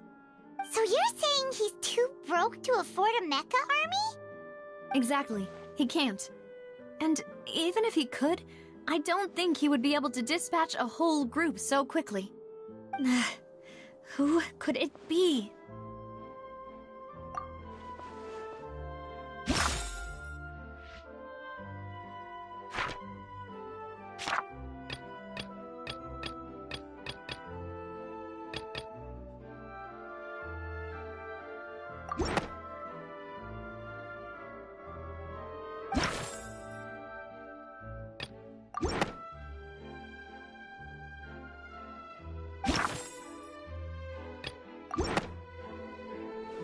You know, if you think everything through, Uncle Marcel is indeed the most suspicious of them all. Could we be missing other suspects? Malus didn't know about the people turning into water thing when he narrowed it down to these three, did he? Malus has always been very reliable, and his judgment of others' trustworthiness has been fair and well considered. When he laid out his case for the three, the rationale he gave me made a lot of sense as well. The suspect is knowledgeable about the Spina's internal affairs, has the means to dispatch Mecha to assassinate us, and possesses significant intellect and foresight. Even if I don't want to believe it, I'm starting to see how things could all tie back to Uncle Marcel. Well, we still have another trump card on top of all the theorizing and speculating. Yes, Malus did say that charging straight in there would be extremely risky, but we don't have any other options right now. We need far more solid proof before we can hope to go charging in on our enemy. Navia, here you are. Oh, I've been looking for you. Huh? Aren't you the guy from the guards? Did something happen? Yeah. News came from Irenaeus just after you left. We've got another trial on our hands. Wasn't that place built specifically for holding trials? What's so newsworthy about this one? I know. But they said the person they're putting on trial is a Fatui harbinger called Tartaglia. What? Is that someone you know? Yeah, we know him. Maybe even a little too well. Well, he's been accused of being the true culprit behind the serial disappearances case. It's absurd, don't you think? Wait, how? None of our investigations have had anything to do with him. That's what I thought was strange about it, so I came to tell you the news right away. If the charge against him stands, then it'll be next to impossible to get the guards to support any of our planned investigations. Right, because they'll think they've already found the culprit. Yeah, and it'll be a lot harder then to clear Mr. Callus's name. I understand.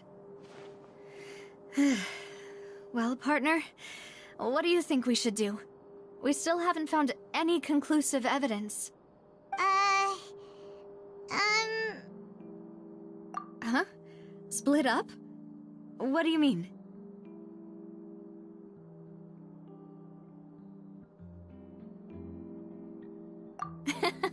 Just as expected of my partner. Since this is a trial about the serial disappearances case, the culprit's attention will be focused on Irenaeus, leaving his home base wide open. You're right. This is our best opportunity. All right then, let's do this. I'll stall them at the Opera House and charge Marcel as the true culprit. I won't have any chance of making that charge stick, though, unless we find more evidence.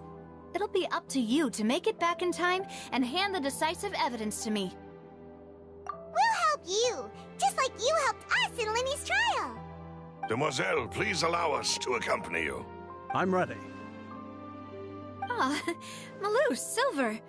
When did you two get here? We heard that you'll be leaving Poisson and figured that you might require our assistance. It's our hope that your confidence will be bolstered with the two of us by your side. Thank you so much. Then, let's make haste for Irenaeus. Paimon, Traveler, I'll see you at the Opera House. See you then!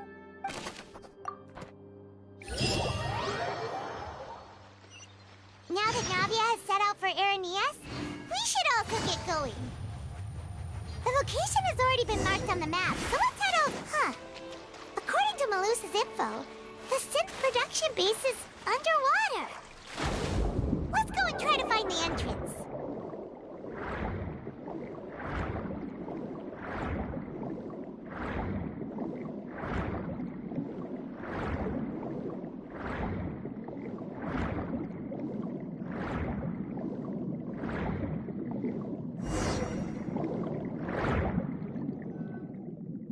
Finally found it! So this is the entrance that leads to the synth production base. It sure doesn't seem out of the ordinary at all. Ah, you're right. An important place like this is bound to have a ton of protective measures and mechanisms. Navia's probably arguing up a storm right now to stall for us.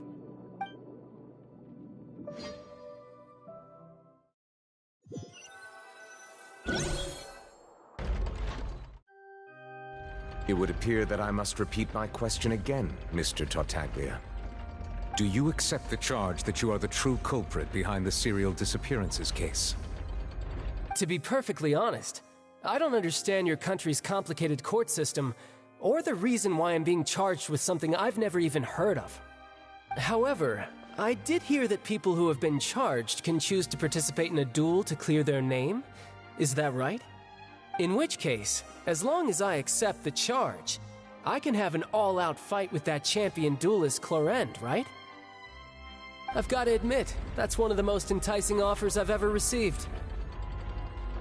When I privately sparred with her last time, she was obviously holding back. Real disappointing. Hey! Don't you understand? You're currently the prime suspect for a major case. This isn't the place for you to be looking for fights. Oh? Sounds like the Hydro Archon wants to lecture me on the ways of the Opera House. Then why don't you duel me too? I'm the kind of student that learns best in the heat of battle. No. That's not what I meant. Alas, it would appear that communication with the defendant is going poorly, and we have made very little progress. In that case, let me explain everything from the very beginning again. The goal of this trial is to determine the culprit behind the serial disappearances case. That case had nothing to do with him! You've got the wrong man! Huh? What's going on? Why is she interjecting again? I told you it couldn't be one of the Fatui Harbingers. Miss Navia, this is the second time you've interrupted the court proceedings. I only tolerated your behavior last time because you were able to provide the court with a key eyewitness. But that was an exception rather than standard court protocol. I can very well charge you with contempt of court for your interjections. Oh, please. Did you ever think I had any respect for this place's pointless theatrics? We can put that discussion aside for now. I'm not here to argue with you. I'm here to charge the true culprit behind the serial disappearances case. And if my charges prove true, then Tartaglia here will be proven innocent by default, correct? Oh, a young lady has charged in and offered to clear my name. How fascinating. Well, I'd gotten half bored to death by all these rules and procedures anyway, so I'll take you up on that offer. So, Your Honor, is there nothing else for me to do now? You may take a seat for now in the audience, but that doesn't mean the suspicions against you have been lifted. Now then, Miss Navia, who is the person you would like to charge instead? That person is...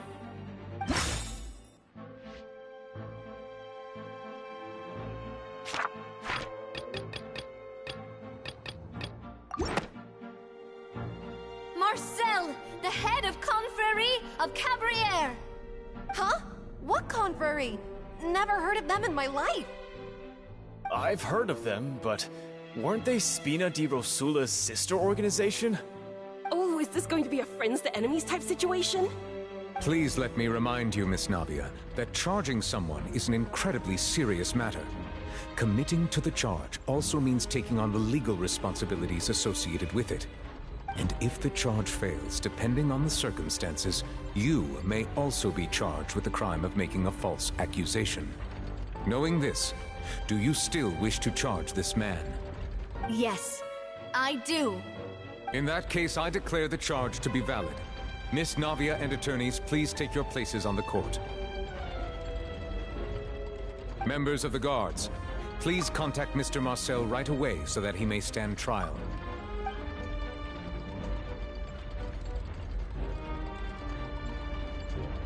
Mr. Marcel, you will not require an attorney. Is that correct? Apologies. It all just happened so quickly. I still haven't figured out what's going on. I think an attorney won't be necessary. This is probably just a misunderstanding between me and Navia. Very well. In that case, since both sides have now arrived, Miss Navia, please present your charges. I would like to take everyone back to 3 years ago, to the case of Callus the Unfaithful. Only through elucidating what really happened in that case can we connect all the dots for the serial disappearances case. Navia, do you really think that I was the one who killed your father? Come on, why would I do that? Callus was my benefactor, and remember, both you and I only ran to the scene when we heard the sound of a gun. If that's enough to make me a suspect, wouldn't that make everyone at that banquet a suspect as well? I think there's no point in getting into the specifics right now. The audience doesn't even have the big picture yet. Even I'm struggling to remember some details of that case. Exactly correct, Your Honor. I must refresh everyone's memory about that case before I can explain my charge and reasoning. I see. In which case, I will recount the findings about that case as originally recorded by Maison Gardiennage.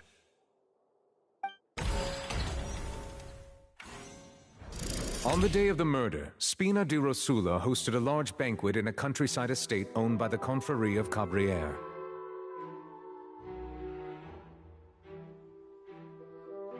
During the banquet, all attending guests heard 2 gunshots from the courtyard. When the guests arrived at the scene, they found the primary suspect, Callus, holding a gun, while his acquaintance, Jacques, lay dead from a gunshot wound. The guards' investigation did not recover any other firearms from the scene. As a result, they concluded that the suspect's first shot must have missed, while the second must have taken Jacques' life. The suspect did not dispute this conclusion, and also declined to defend himself in court. Instead, he chose to prove his innocence through a duel. Callus was defeated by champion duelist Clarand in the ensuing duel, and soon succumbed to the injuries. These are the known facts about the case. The one with the motive to kill was Jacques, not my father. And even so, Jacques still had no reason to pull the trigger. In truth, the third person shot Jacques first, and was shot in turn by my father when my father seized the gun from him. After that, the true culprit turned the third person into water, erasing all traces of him from the scene. Thank you for the summary, Your Honor. Of course, the guard's conclusion appeared quite sensible to us at the time. However, we should revisit the case now that we've gained new information about the abilities of water from the primordial sea.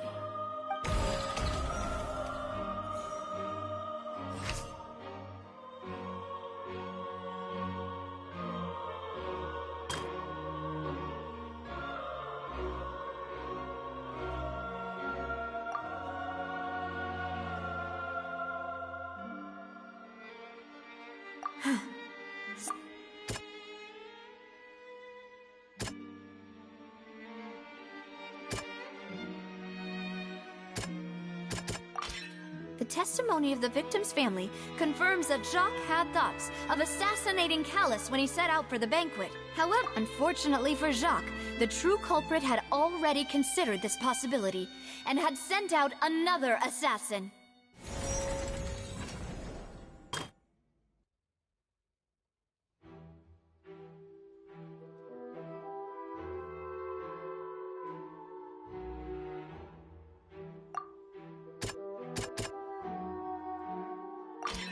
This assassin first shot Jacques, then turned to shoot Callus, only for Callus to wrestle the gun from him and kill him instead.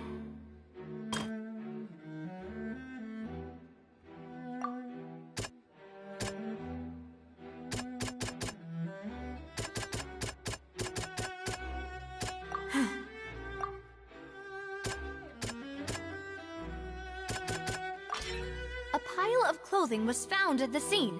The guards once believed they were used by Jacques as a costume to disguise himself. But now, it is clear that the clothes were proof that there was a third person at the scene, and that they were turned into water after committing the murder. Since it was raining that day, the culprit was confident that they could use the rain to wash away all traces of their dissolved accomplice. Realizing this, the true culprit caused the hired assassin to dissolve into water, leading everyone to believe Callus was responsible for Jacques' murder. This is the true version of events.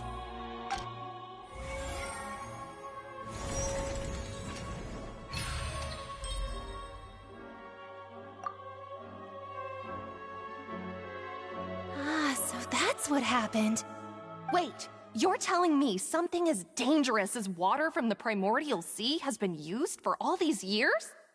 What a great theory. It also explains Callus's and Jacques' respective motives. I guess they didn't shoot each other after all. Mr. Marcel, you are the one being charged with the crime. You should provide a rebuttal if you wish to prove your innocence. Ah, but I think I agree with everything Navia just said. In fact, there was nothing in her speech that directly implicated me. Then, may I ask some questions? In my opinion, we primarily need to determine two things. One, do you have the evidence to back up your claims? I'm afraid not. At least not at this very moment. Boo! If you don't have any evidence, you should just go home! I may not have the evidence with me, but I know where I could go to collect it. If we look up the deserted clothes against a record of people who went missing around the same time, we should be able to find a match. Considering the serial disappearances case, the guards probably kept careful records of all missing persons from around that time, regardless of age or gender. That makes sense to me. Monsieur Neuvillette, I would consider this to be a reasonable investigative direction. Why do I feel like Farina's acting a little differently today? Maybe she's scared of embarrassing herself again? Alternatively, she's become more diligent after charging an innocent citizen in the last trial. My second question has to do with the ensuing duel. If the truth is indeed as you described, then why didn't Mr. Callus explain himself in court? If he had testified that a person had been dissolved, he could have at least mounted a defense.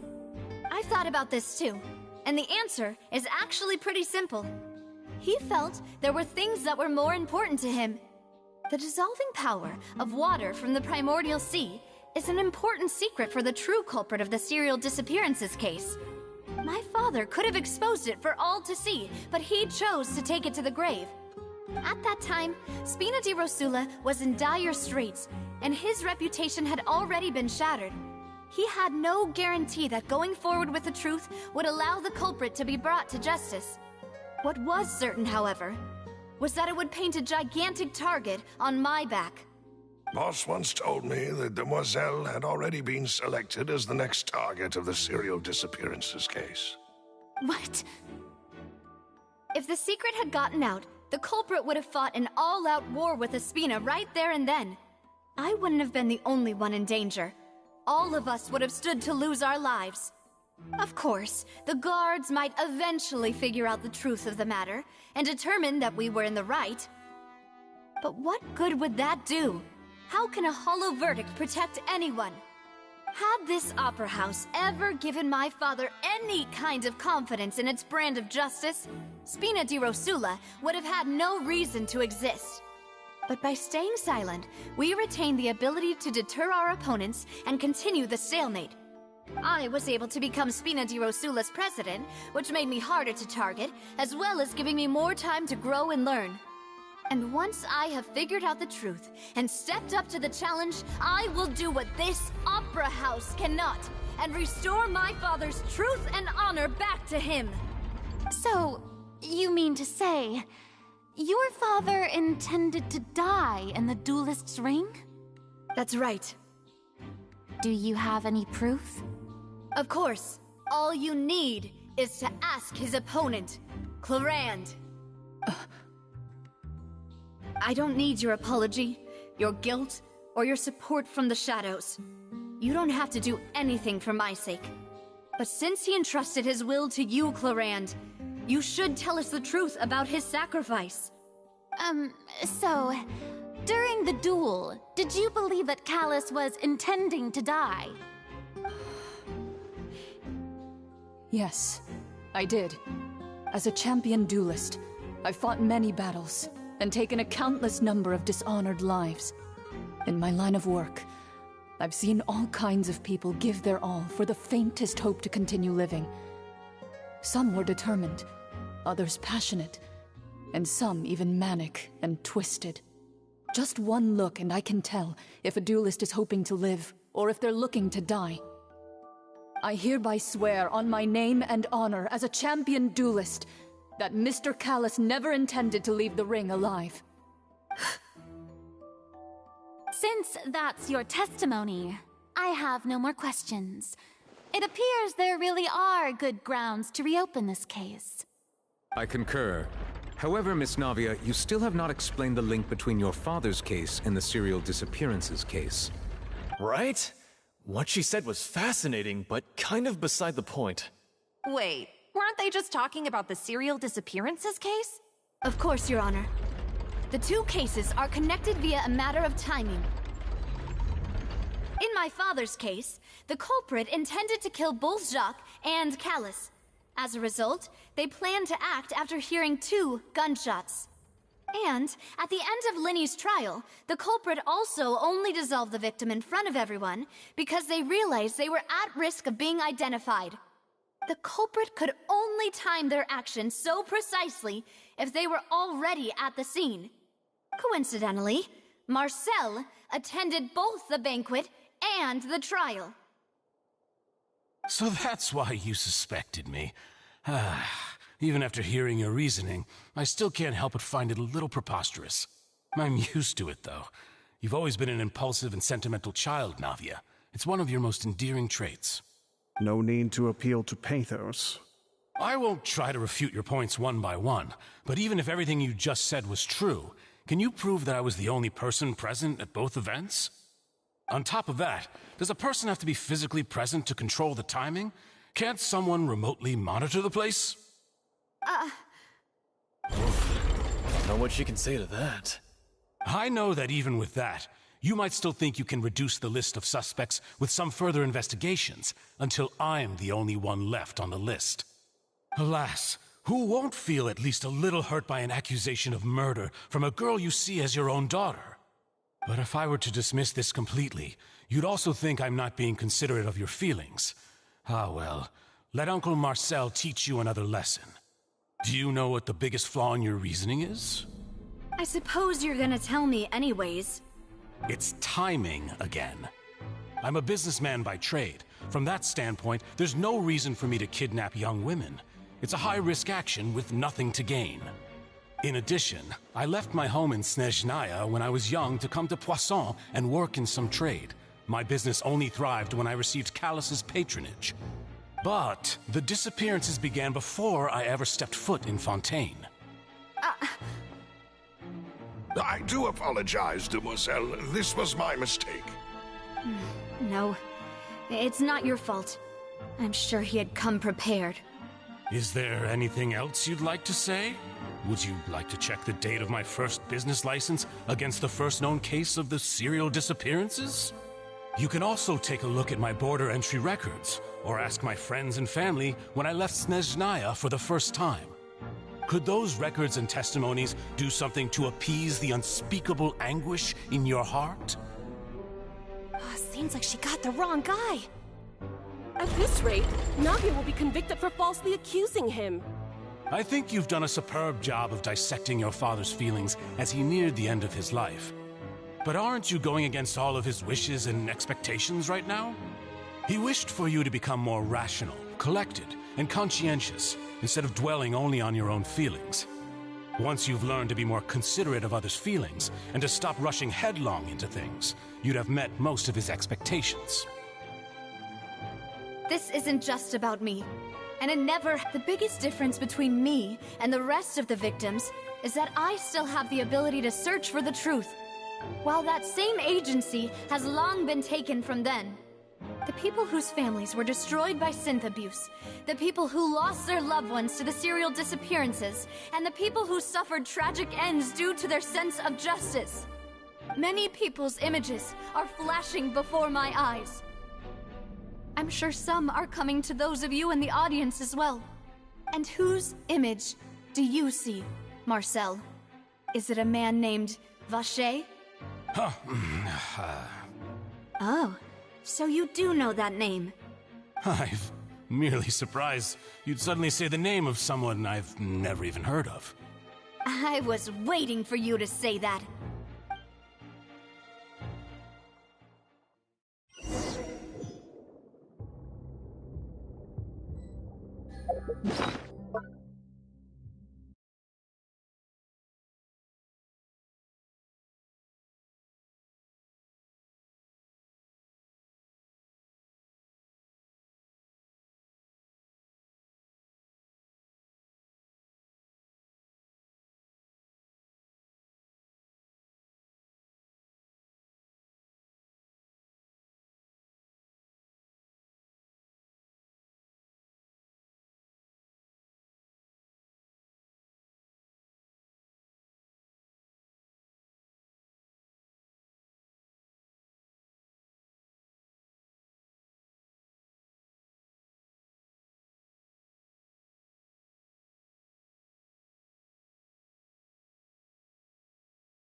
Illusion shattered!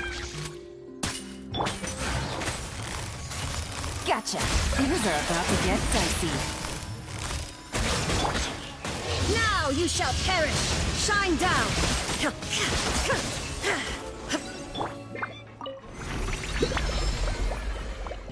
Whoa! The floor is going up! Is it because of this mechanism in the middle? That guy really prepared a lot of stuff for this place.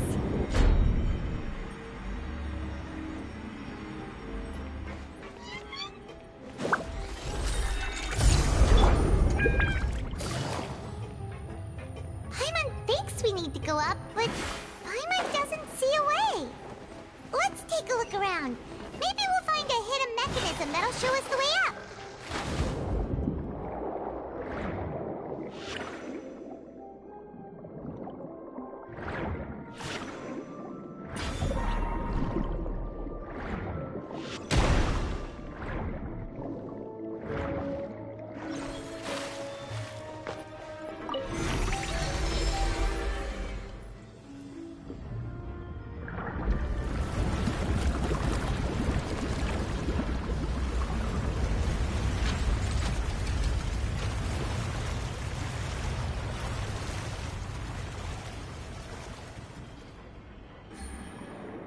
The water level is rising!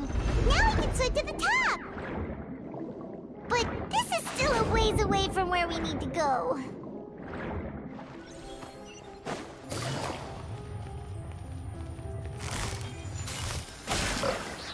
There is no escape! Neutralize!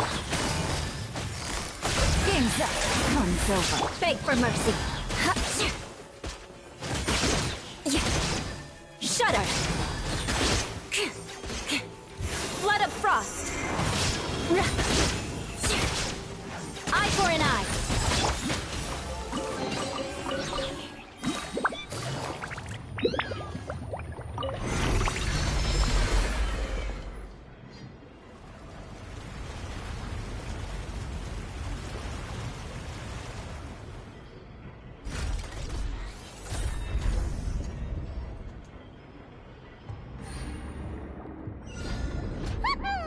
Now the path is clear! Let's go!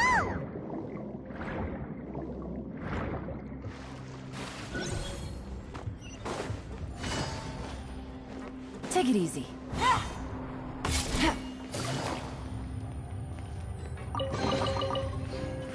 Take it easy.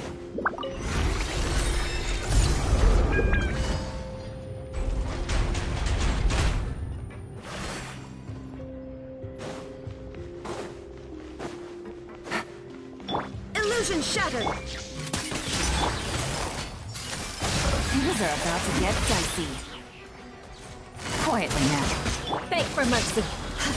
Inazuma shines eternal! There is no escape!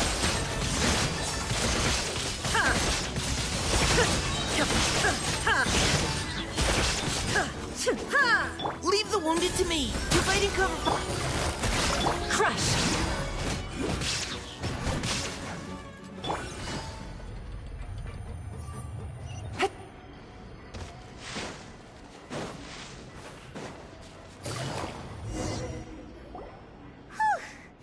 After all that, we finally made it to the innermost sanctum. Though, as expected, the mastermind isn't here. That's right. Then let's hurry up and find some evidence so we can get back to the Opera House and help Navia!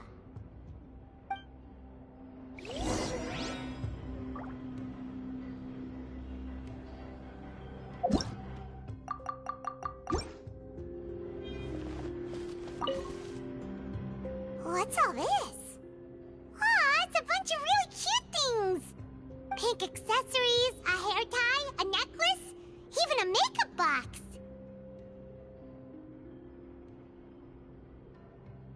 Oh, Paimon sees it too, but why are all these cute things labeled with different girls' names? Huh?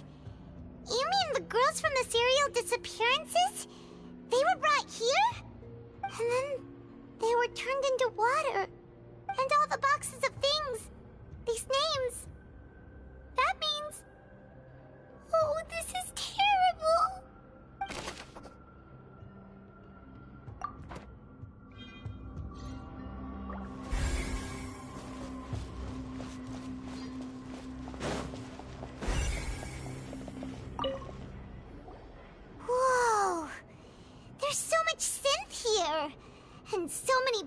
of ingredients that probably just contain the waters of the primordial sea.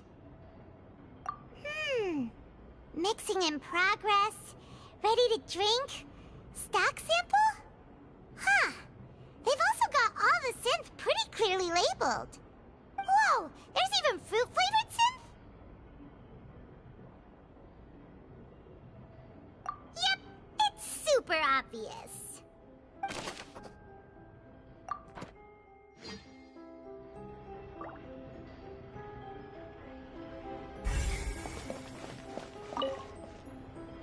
What's this over here? Looks like some kind of place for research.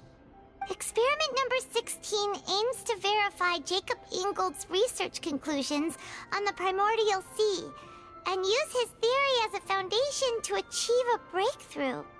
The experiment was a failure. No individual managed to resurface from the water from the primordial sea. Female specimens 22, 23, and 24 were dissolved.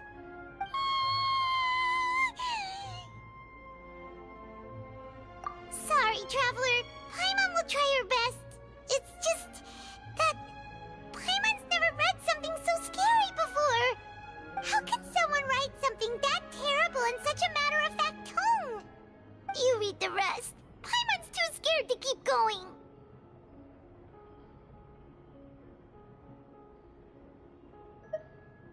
So that's why he did all of these experiments. Wait, did he really think he'd be able to find a way just by dissolving people over and over? That's just insane! Huh? Isn't that the name you heard by the fountain? Paimon thought he was an eyewitness in the serial disappearances case. You mean Vacher is the one who did all of these... experiments? So that's it! Vacher was no victim, but personally took his lover and... No, that's not it either! If that's the case, why would he want people to resurface from the water? In any case, Paimon will write it all down.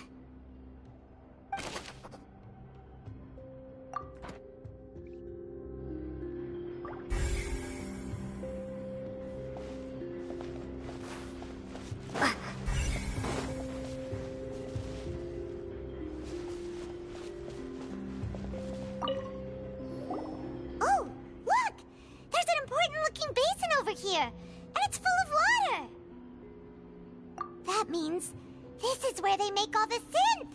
And that special water is the main ingredient! If you dilute it with normal water, you'll get synth, but the pure stuff can dissolve a human! Paimon will take notes on this incriminating evidence.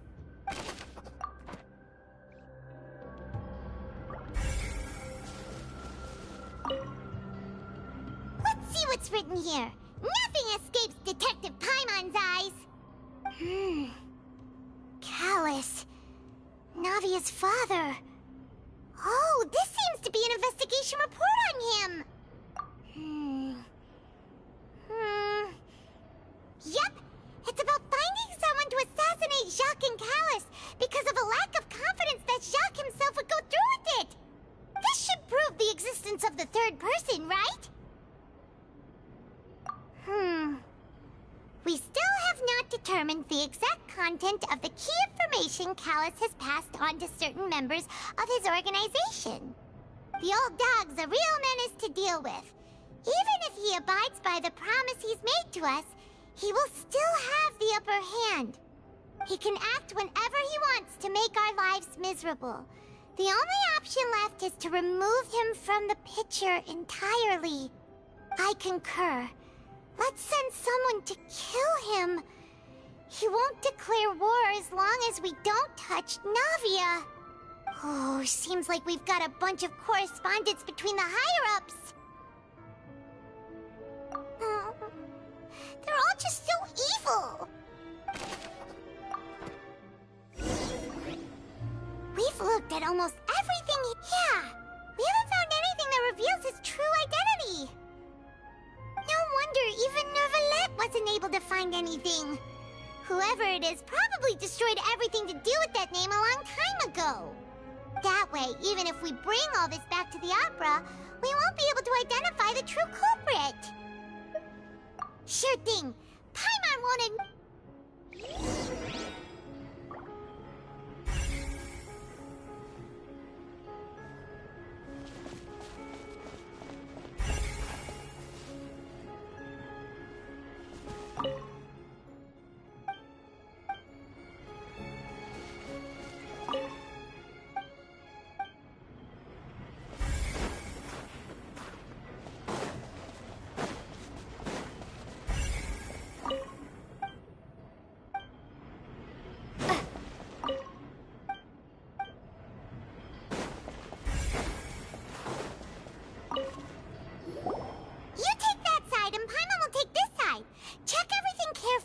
We'll find something for sure.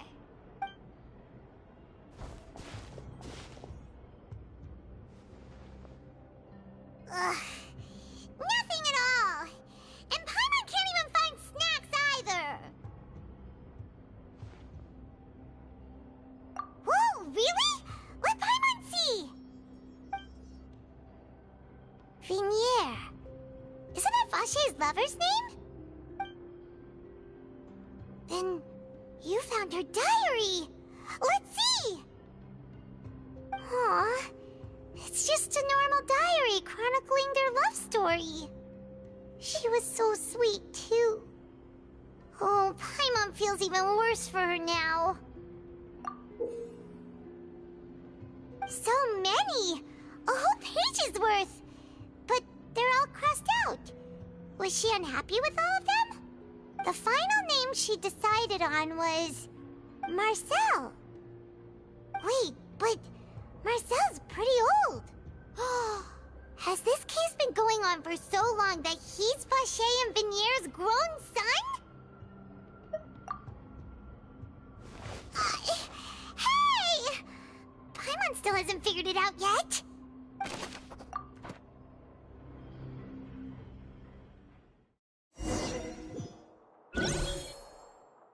And whose image do you see, Marcel? Is it a man named Vache? Oh, so you do know that name. I'm merely surprised you'd suddenly say the name of someone I've never even heard of. I was waiting for you to say that. Navia! We're back! As expected of my partner. I just knew you'd return in the nick of time. Just how often do you intend to flout the rules of this court? It's all right, Monsieur Nervalette. Given their confidence, I expect they've found the crucial evidence.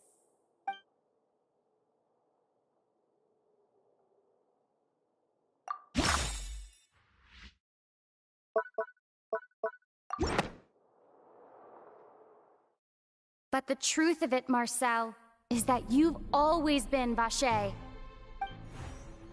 Huh? We've investigated your lair and we already know everything! After your lover, Vinier, was dissolved, you kept abducting young women to experiment on the hopes of bringing her back to you!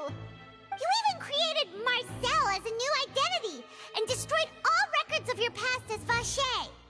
So that's it. Even the villains in opera performances rarely go that far. And with that, Marcel's motive has now been established. This information regarding your past also dismantles your prior timing defense. Well, Marcel, do you know where you went wrong? You fixated your gaze on the lover that passed away, instead of paying attention to the living people around you. So, you never noticed how we changed, or how we grew as individuals. You also never understood Boss's real expectations for his daughter. Or our determination to see things through. Your determination. Mr. Marcel, please speak up now if you would like to defend yourself. Otherwise, the trial will move on to the next stage. Do you really think I wanted to do any of this? Pay attention to you. What for? Have you ever paid attention to me? Ever empathized with my pain? Ever known how it feels to watch the love of your life dissolve right in front of your eyes? No one helped me. No one even believed me. All those decades ago, even the officers from the Maison Gardiennage were laughing at me. They said there's no way a human being can turn into water. So I must have gone mad from grief. Vignier's death was brushed away by all of you as if it didn't matter at all. Well, now you know, don't you? Ha! Well, it's too late now. All those who were dissolved are gone forever. You only have yourselves to blame.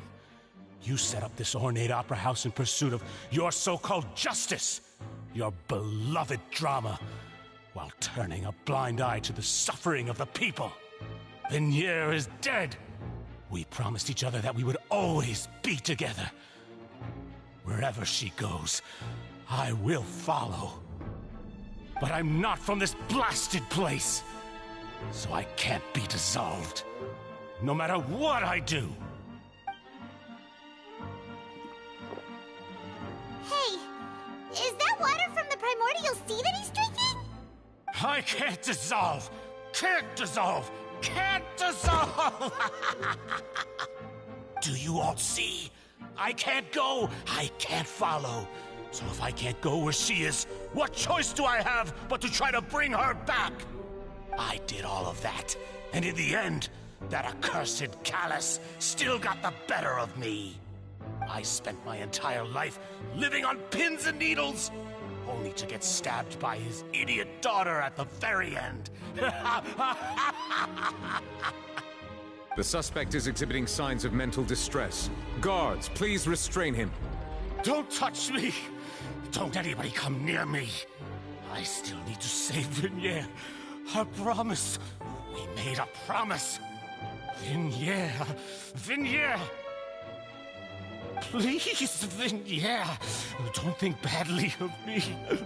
All I want to do is fulfill our promise. At this point, the verdict of this trial is clear. With Mr. Marcel's conviction, the charges against Mr. Tartaglia no longer have any basis. Fine by me. I was in a bad mood, but after a show like that, I'm actually feeling pretty good. Traveler, please submit all the evidence you have collected to the guards, so that I might review and summarize the truth behind the serial disappearances case. The man now known as Marcel was originally named Vacher and worked as an adventurer with his partner and lover Vignier. During an underwater expedition, Vignier accidentally came into contact with water from the primordial sea and was dissolved in front of Vacher as a result. Vacher learned of the primordial water's existence through the work of others and began to kidnap young women for research, with the goal of discovering a method to restore Vignier back to life. To cover his tracks, he invented the new alias of Marcel and began to operate a business in Poisson. During the course of his research, Vacher discovered that a diluted concoction of water from the primordial sea can induce feelings of euphoria, and began to manufacture and market synth. However, as he accumulated wealth to fund his continued research and expanded the scope, he came into conflict with Spina di Rosula. After exchanging blows with Spina di Rosula for many years, Vacher decided to assassinate their president Callus at a banquet. Although the assassination did not go as Vacher expected, he was able to turn Callus into the murder suspect by dissolving the assassin he sent to the scene. And just recently, Vacher attempted to frame Linny as the culprit of the serial disappearances case, using a similar method. However, his attempt to frame Linny failed, and the power of water from the primordial sea became public knowledge. This case also exposed enough of Vacher's machinations that he was eventually successfully charged in court. Thus concludes the enigmatic history of the serial disappearances case, with the truth revealed to all.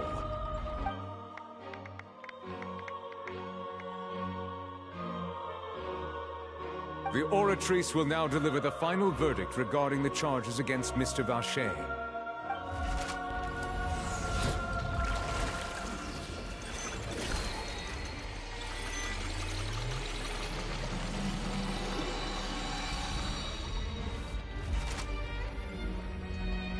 According to the judgment of the Oratrice Mécanique d'Analyse Cardinale, Mr. Vacher is guilty. Guards! Take Vacher away. Good. It's what he deserves. With that, the serial disappearances case is over now. We really just witnessed history. Who would have thought the true culprit would be such a polite and well-spoken guy? Yippee! We helped Navia bring the bad guy to justice! He's hurt so many innocent people and now he's finally getting what he deserves. Huh? Are you okay? Demoiselle, you were absolutely brilliant. The day our late boss had always hoped for has finally come. Yeah. It's finally over. It's all thanks to you guys. And my partner. See, Papa? Spina di Rosula's still doing well with me at the helm. Well now, hasn't this been a most delicious piece of drama? The villain has been caught, justice has been served, past wrongs have been righted, and it's a big ol' happy ending. Since it's been such a great show, I'll just let the false accusations against me slide. Either way, I've still got some business to attend to, so if you'll excuse me... Please wait just one moment, Mr. Tartaglia. What now? None of this has anything to do with me. According to court protocol, since this trial was initiated due to a charge against you, a verdict must also be made regarding the initial charge before the trial can conclude. Oh, come on. Is this really necessary?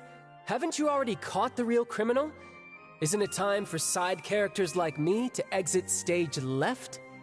Please respect the laws of Fontaine. This has always been the rule. All right, but this sure is a lot of hassle. All I need to do is stand over there, right? Let's just get this over with. Through evidence presented in the public trial that was just held, it has been established that Mr. Tartaglia has no direct connection to the serial disappearances case. The guilty party has been identified, and thus it is logical to suppose Mr. Tartaglia is innocent of the charges. We now turn to the Oratrice Mécanique d'Analyse Cardinale to render the final verdict on the charges.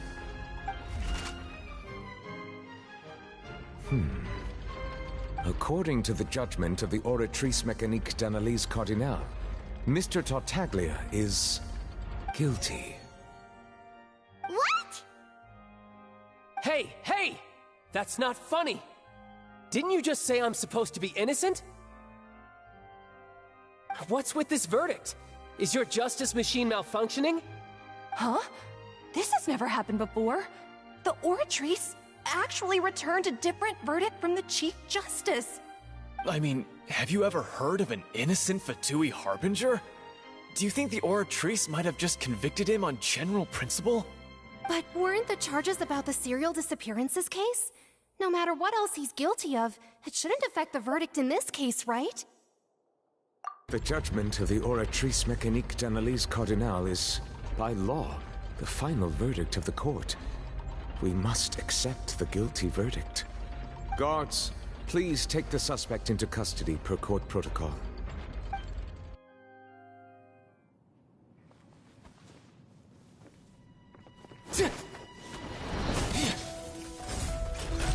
So this is how justice is done in Fontaine. What a joke. You've got your rules. Well, I've got mine too!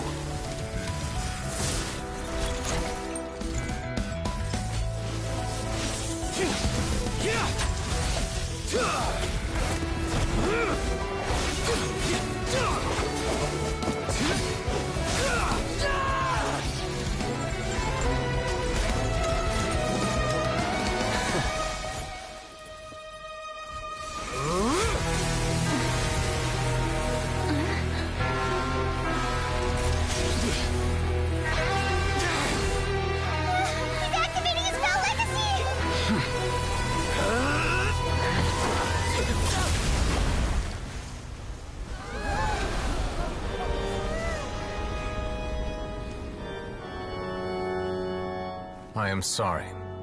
If you have been wronged, we will find the truth. But the rules of the court must be upheld.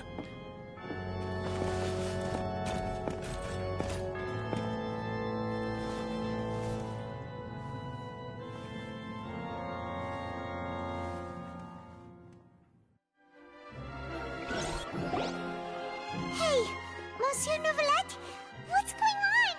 Shouldn't they have been cleared already? Apologies. This is also the first time I've encountered such a situation. However, according to the rules established at the conception of Fontaine's court system, the Oratrice's judgment is the final verdict of the court. All I do is follow court procedure. As for why the Oratrice arrived at the conclusion it did, you should probably ask someone more knowledgeable than me.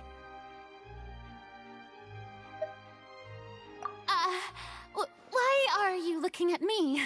I had nothing to do with it! I don't know what happened there either! Hey, stop staring at me! What does Lady Farina mean by that? She says she has no idea either, but that's impossible. Didn't she create the Oratrice herself? Yeah, so are the verdicts reliable or not? Can results like this really be called justice?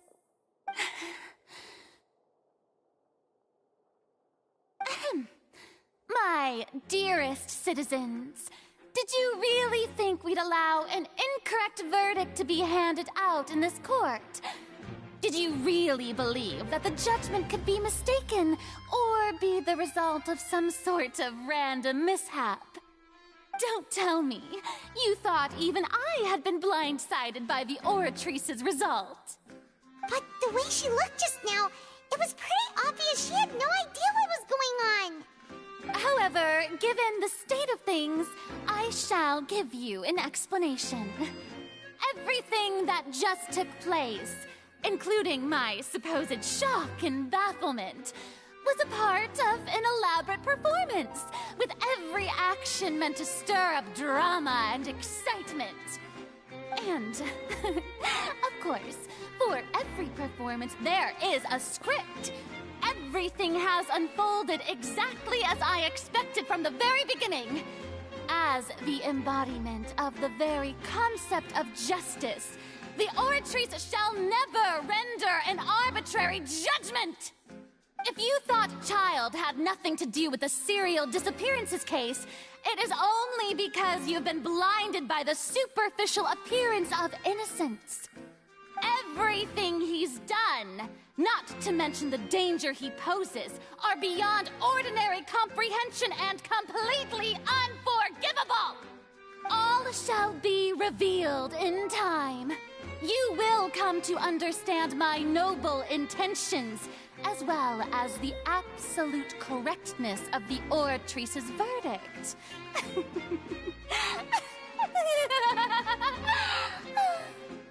Now, having said that, although I hate to leave things hanging in suspense, it is now time for this performance to end. As the lead actress, I shall be the first to take my leave. Toodaloo! So she chose to make her escape after all, did she? So you're saying we shouldn't put much stock into what she just said? She probably just put on that performance to save face. As for the truth, it's unlikely that she actually has any idea. However, please be assured that I will continue to investigate this case in a personal capacity. Just as I promised, if the judgment has been incorrect, we will do our utmost to clear his name. All right. Even though we feel pretty badly for him, we'll take your word for it for now. After all, he's done plenty of bad stuff, so he should have known he'd go to prison someday, right?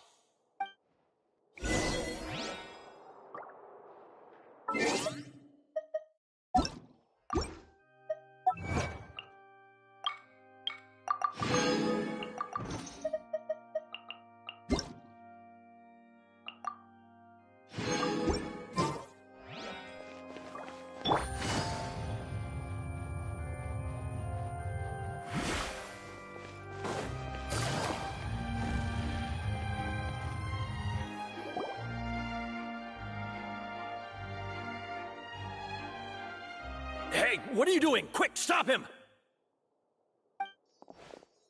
Traveler! Hey! Traveler! Marcel! What are you doing over here?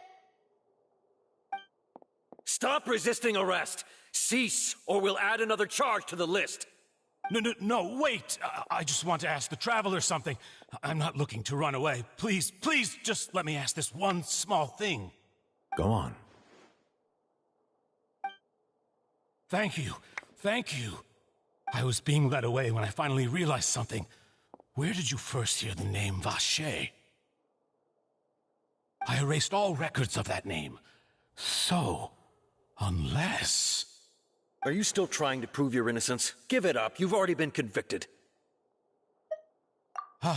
Really? You did? You're sure? You met her? But how could that be? How did you manage to do it? The Fountain of Lucine? Then she's been so close to me all along. And I just never... Please give me a chance to talk to her again. Just let the Traveler take me to the fountain to see her one last time. This is the last request I'll ever make in my life. You can do whatever you want to me afterwards. I don't care. What? Give an inch and you want to take a mile? Do you think serial killers get to make requests like that?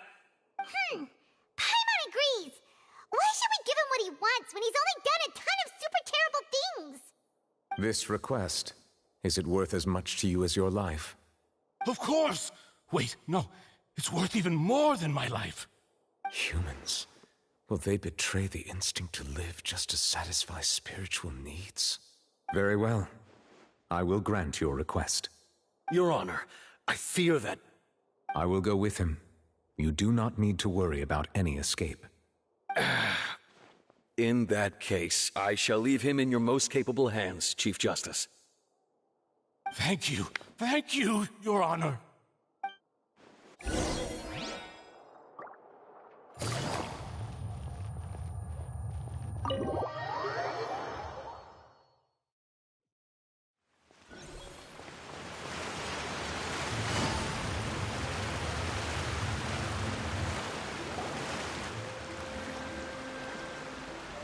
Is this the place? You said she's here, but what do I need to do to see her? Yeah, and even Paimon could hear her after drinking that thing. Didn't you just drink a lot of it on the stage as well? Oh, in that case... Vacher! Ah! Yes, that's it! So you heard it too! Vignier, it's me! It's me, Vacher! Vacher? Vacher! I'm here! Where are you, Vignier? I'm coming for you. I'm finally here for you. Hey, wait! Be careful! Hey, wait!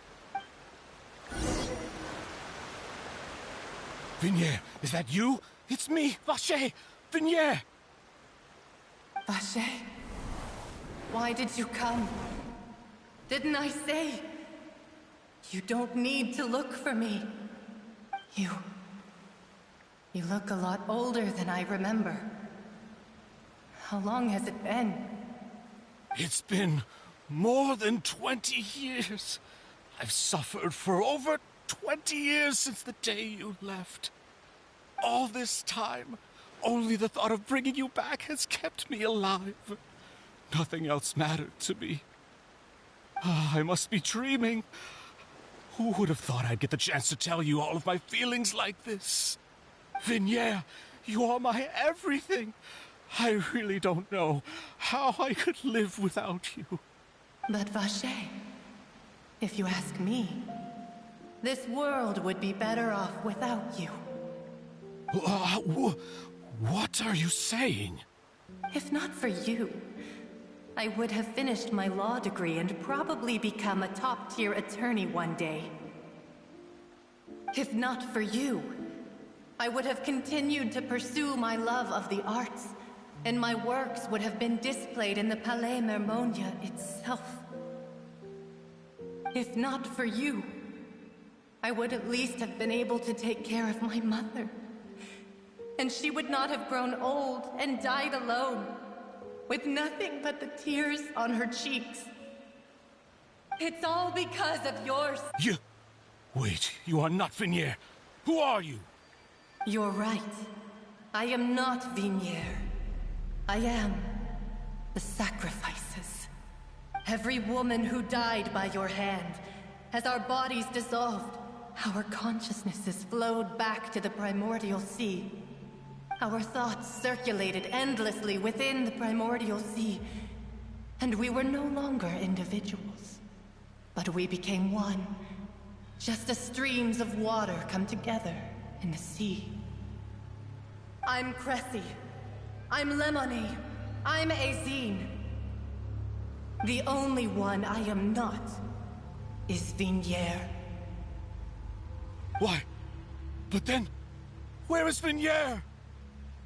She doesn't want to see you anymore. Every tendril of her consciousness is avoiding you. This is what you get for your selfishness. Your selfishness robbed us of our lives and our futures. You said time and time again that you'd do any and everything for her. But did you ever consider whether she'd want to see you do the things that you did? If she would despise you for what you became?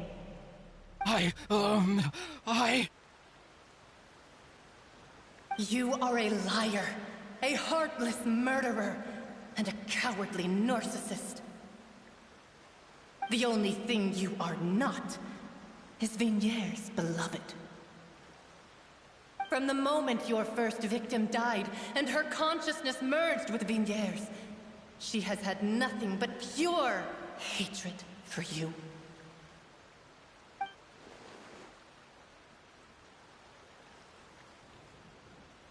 No!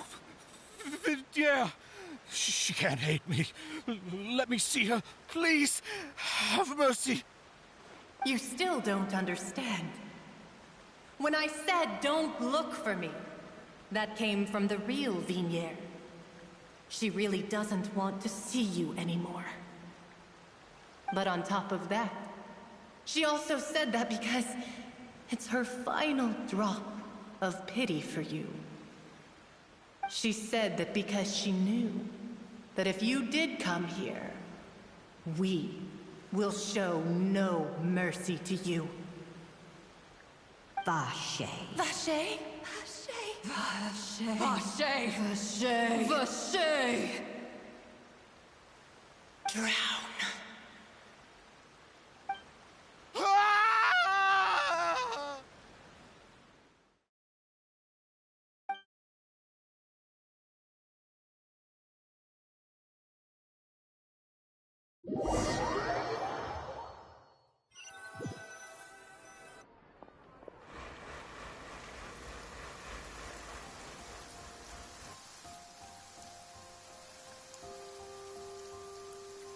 Finally, we have some time to do shopping. Gosh, it's really been a long time since we've been able to relax. Ah, well met, partner. I knew something great was going to happen when I woke up in such a good mood today. Even this weather can't put a damper on the demoiselle's mood. It's a pleasure to see you both again. Oh, hey, Navia! It's been a few days. Paimon's already started to miss you. Oh, now that I believe. I'm easy to work with and always bring home the bacon. Who wouldn't treasure having a partner like me? Sounds like you're really enjoying life these days, Navia. What have you been busy with since the trial? It's just been one thing after the other. I've been making non-stop trips between Poisson and the courts in Sen. Everyone from Spina di Rosula organized a memorial for my father. We never held a memorial when he first died, since everyone knew that even if we held one back then, no one was going to come. This time, though, everyone in Poisson, and even many people from the court, all attended. So his name's definitely been cleared now. That's what we like to hear. It's been the dearest wish of Demoiselle all along. That blasted stubborn fool. I was right to put my faith in him.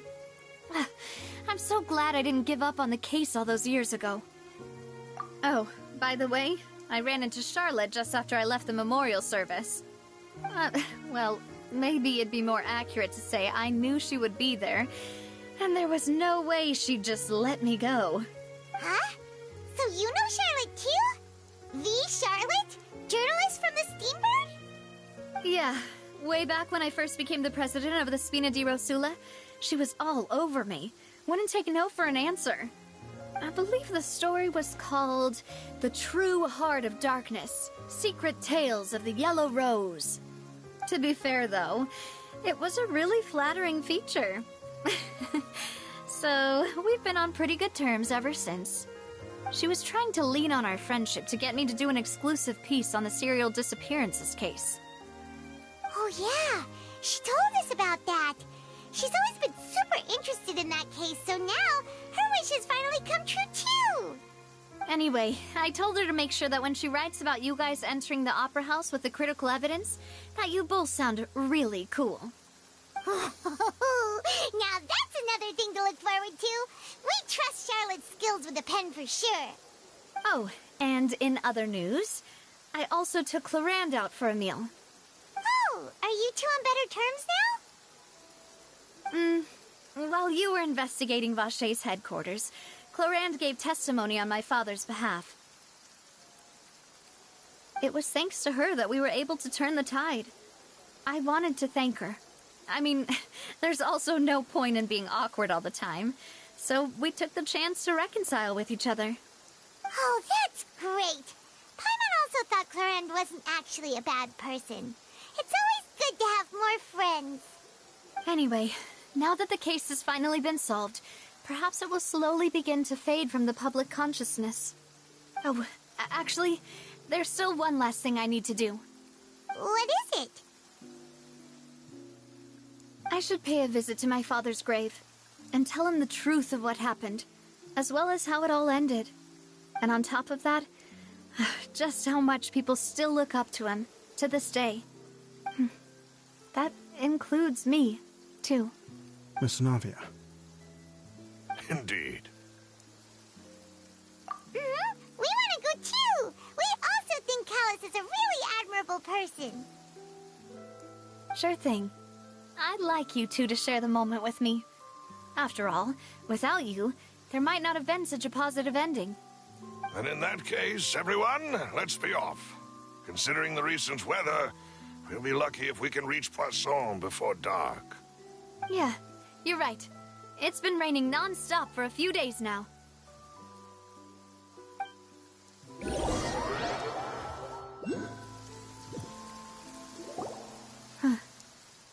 This is where my father's grave is.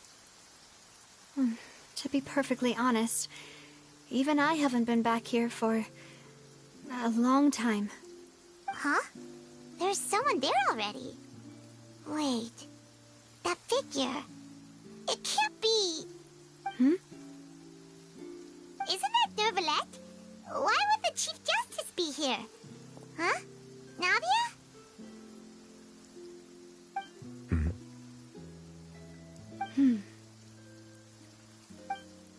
My apologies.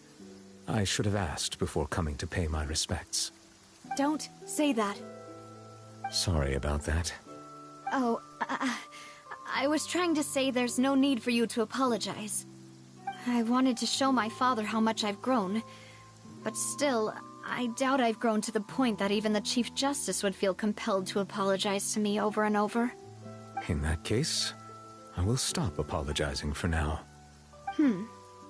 You really could use some pointers on understanding human emotions, Monsieur Nervalette. In any case, why did you come to Poisson? Well, ever since that day, I've been turning a question over and over in my head. Just what is justice, anyway? There was once a time when I didn't want to believe that there could be anything more important to humans than life itself.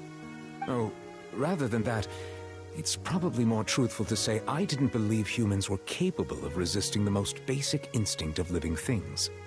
That they could rebel against their own nature, or consider certain things to be more important than their own lives.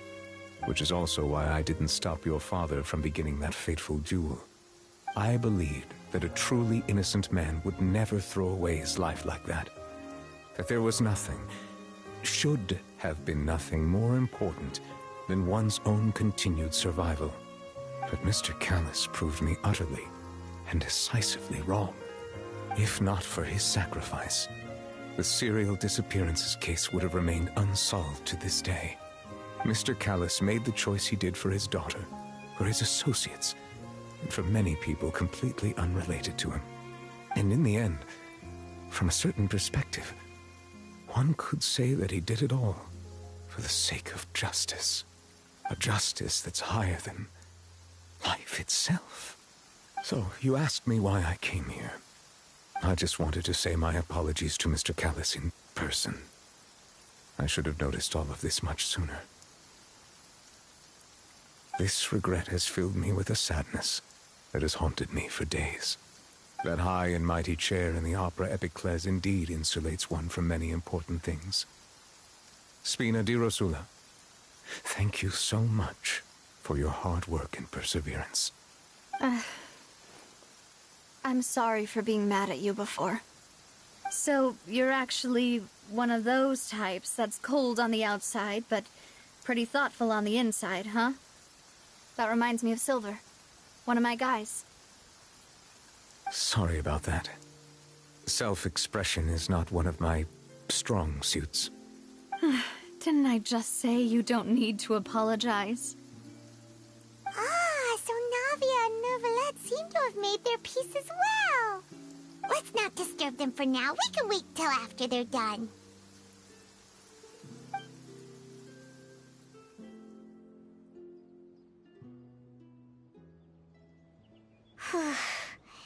Paimon's never paid respects at someone's grave before.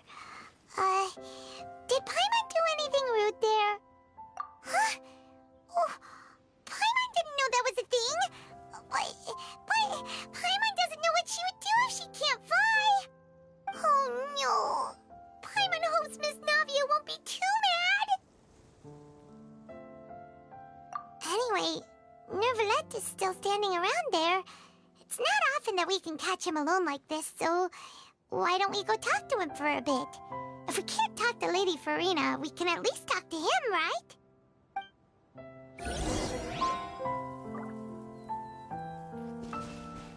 Take it easy.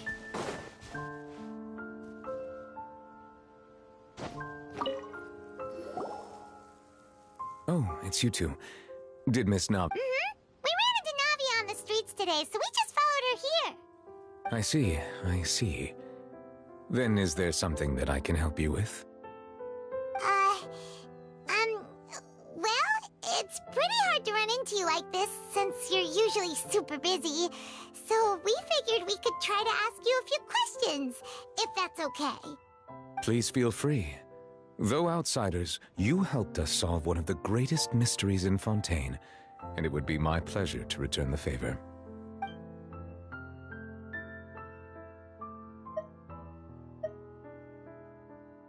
My apologies. My investigation has still not reached its conclusion. However, I still believe the judgment of the Oratrice was not rendered arbitrarily. Huh? But you also said you thought he was innocent. For many years, I have been quite aware that the Oratrice does not simply mechanically repeat the verdict that I give on each case. As a divinely created mechanism, the people's unified faith in the concept of justice is integrated into it. Not only can it produce the incredible power of indemnitium, but it likely also possesses other traits, such as self-awareness. Which is all to say, I have been prepared for a situation like this for a long time. Huh. So when Lenny told us that he heard a human voice from the room where the Oratrice's core is stored... I was not aware such a thing had occurred. Perhaps that could serve to prove my conjecture. I will add that to the list of items to investigate. In any case, I am inclined to believe that the Oratrice does have a methodology all its own. We just do not have enough information. Based on Farina's reaction, I doubt even she had any idea what was going on. She managed to bluff her way through it, though, with her time-tested twin tricks of bravado and drama. While we do intend to get to the bottom of this, for now, we regret to say that the Fatui Harbinger will just have to bide his time in the fortress of Meripede. If we did incorrectly convict him of crimes he did not commit, we will most certainly compensate him to the fullest extent allowed by the law. If you ask Paimon, the only compensation he'll want is a no-holds-barred fight with you. Is there anything else you'd like to ask me about?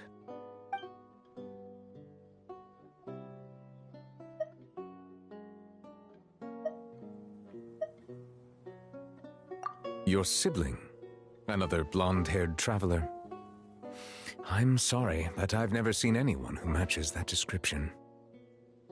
If he ever stepped foot in Fontaine, I'm sure he followed our laws to the letter and had no reason to appear on the stage of the opera Epicles. Is there anything else you'd like to ask me about? So, at court, the bad guys referred to that special water as water from the primordial sea, but what is it really? Truthfully, that name is already quite accurate. I can only surmise that Vacher and his ilk only learned of its nature and existence after extensive research. There used to be a special sea on the surface of this planet. The nature of its seawater was rather different from that of the sea we know today. Most of Tevat's life forms were first born in that special sea. You could say it nurtured much of the life on this planet. Huh. So it really was where everything began. It makes sense to call it primordial then. But today, the primordial sea no longer exists on the planet's surface. What Vacher discovered must have been some kind of special case, or a remnant from a truly ancient age. Huh. So that's how it is. Oh, you really know everything, Monsieur Neuvillette. But if that's the case, then why would people, at least people from Fontaine, dissolve in that kind of water? Indeed. Why would the primordial sea, which was known to engender and nurture life, suddenly reverse itself and devour life instead? To be frank, that also doesn't match my understanding of this world and its laws. There must still be some unknown secrets around the people of this land. Is there anything else you'd like to ask me about? That the sea levels will rise and everyone will be dissolved in water, leaving Farina crying alone on her throne, but the sins of the people will be finally washed away for good. Does that appropriately summarize the version you've heard? That's right! It was Lenny that told us back then. And that about covers all the main points. Yes, up to the present, I think we reached a point where we have no choice but to confront this prophecy directly. Rumors have it that this prophecy is rooted in the last words the former Hydro Archon left to the world before she passed away. A prophecy? Of the former Hydro Archon? Wow. This is the first time that we've ever heard of it. Two parts of the prophecy have already proven correct. The rising sea levels and the ability of the people of Fontaine to be dissolved. We should be more vigilant and stay on the watch for further signs. Speaking of the prophecy, Farina has also always taken it quite seriously. Indeed, she has been collecting information and intelligence from across Tevat for this purpose. If the rumors were true, then perhaps this prophecy is the conundrum left to Farina by her predecessor. But with Farina being the way she is, can we really trust her to solve it? Is there anything else you'd like to ask me about?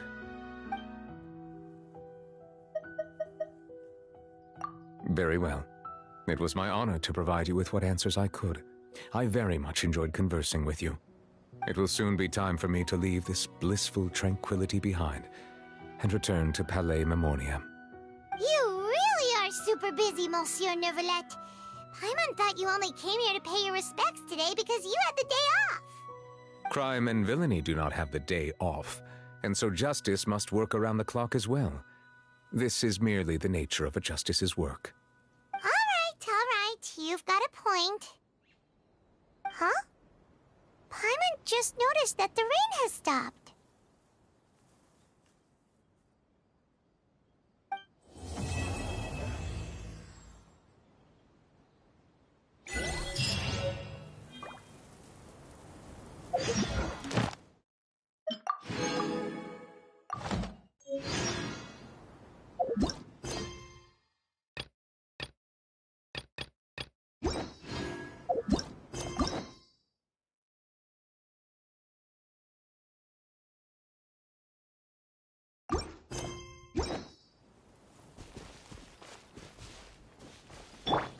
down!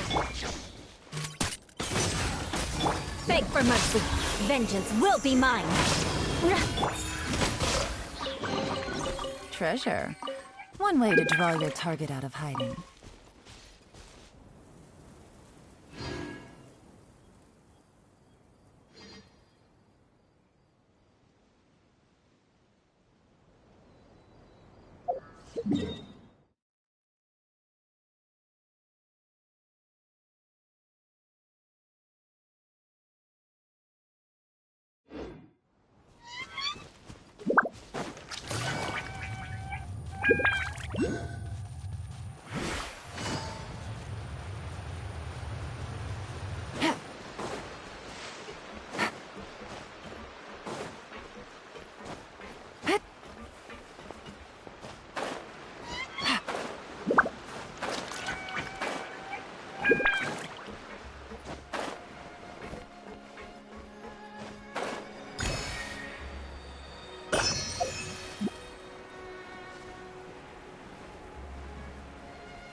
Easy money.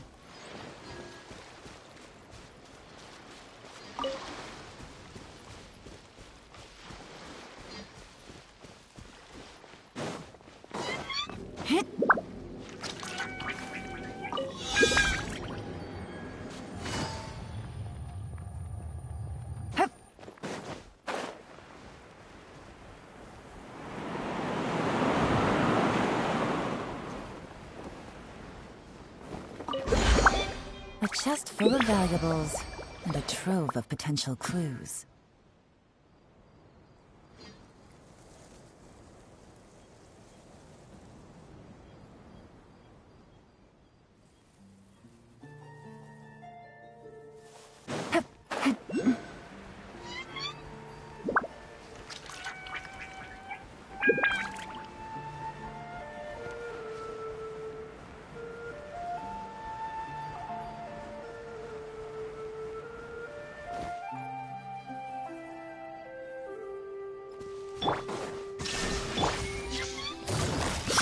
Gotcha. Busted. Here comes the cash. Just try. More speed.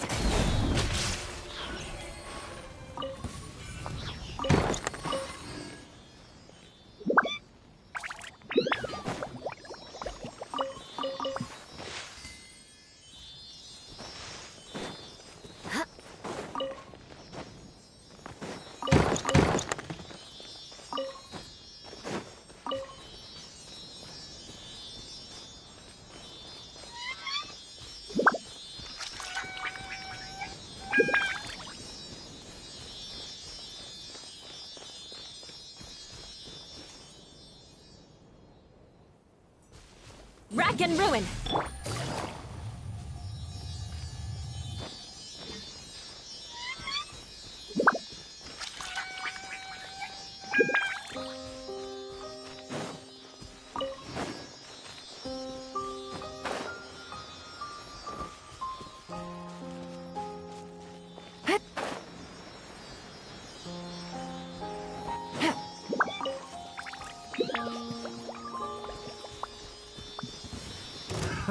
Another test subject.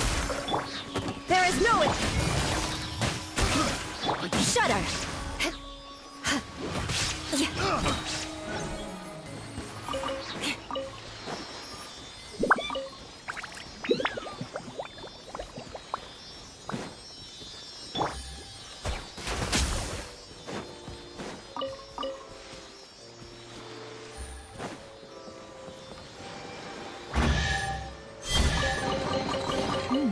Things are about to get dicey.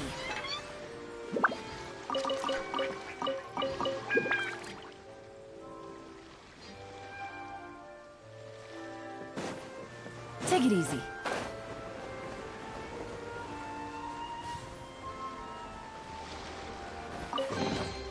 A chest...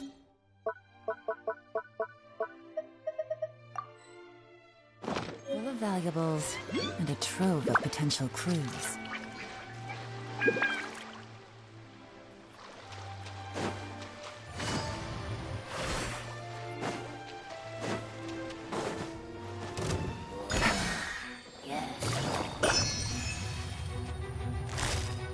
Quietly now.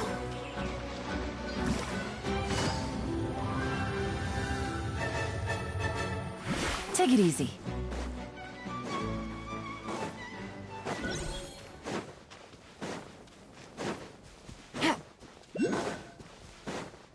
Take it easy.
Another test subject.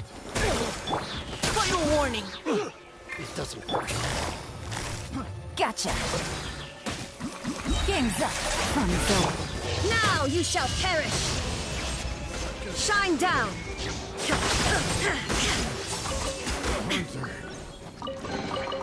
Take them. I have no need.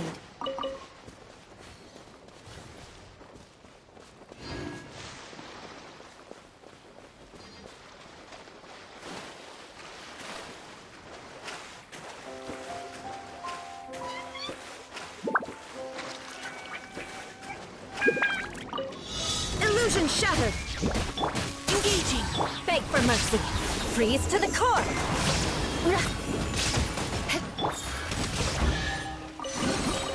A chest full of valuables and a trove of potential clues. There is no escape!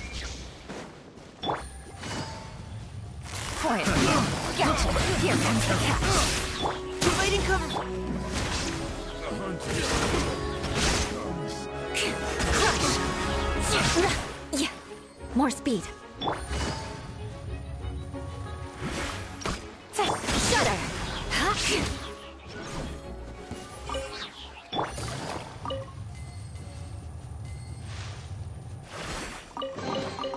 A chest full of valuables and a trove of potential clues.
Take it easy.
Beg for mercy.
Treasure.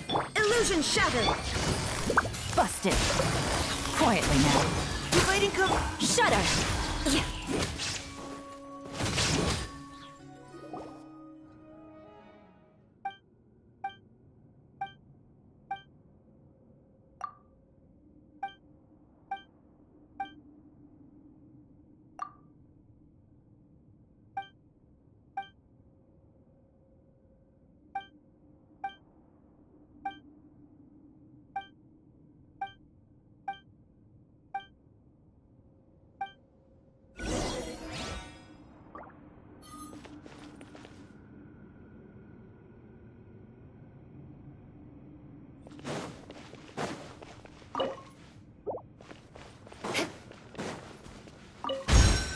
I condemn you!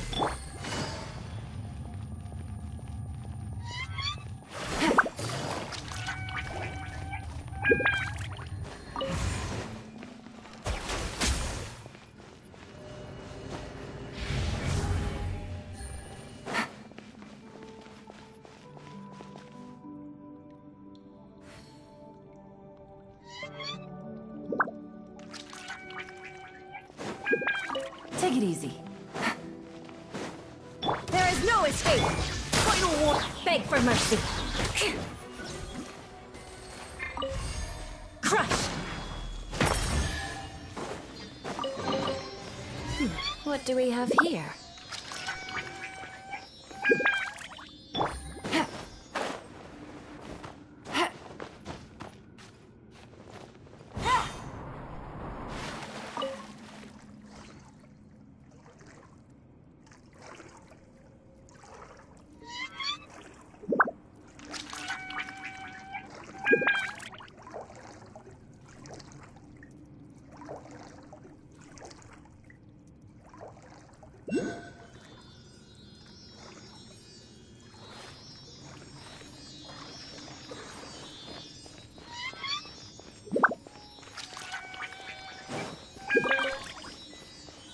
Shine down!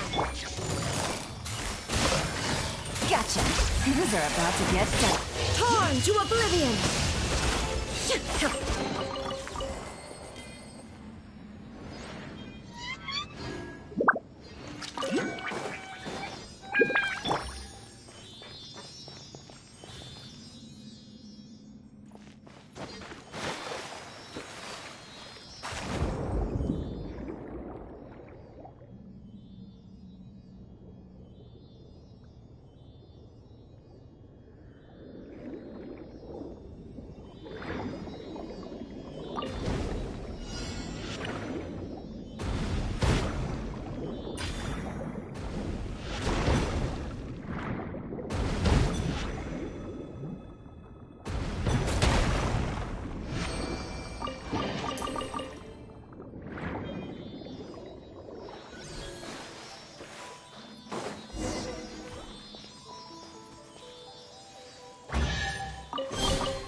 Treasure.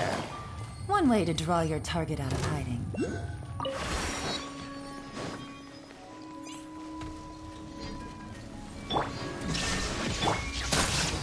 Busted. Take it easy. Quietly now. Gang's up. So Leave the wounded to me. Shut up! Flood of frost! Rack and ruin!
take it easy.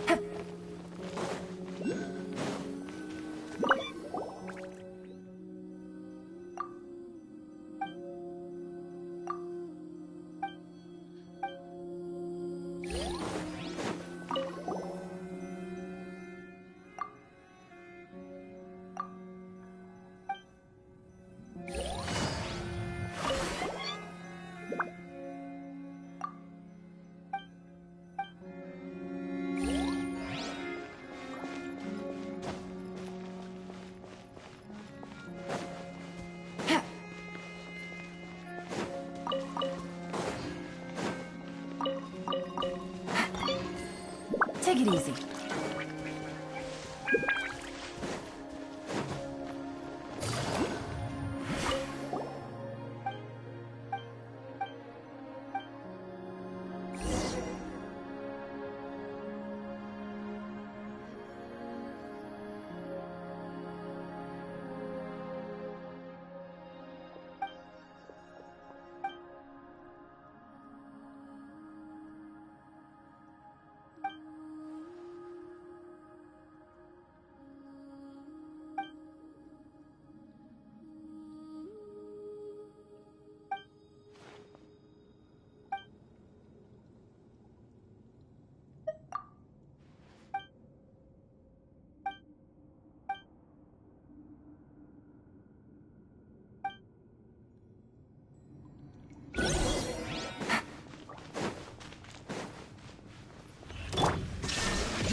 Things are about to get dicey. Busted. Now you shall perish!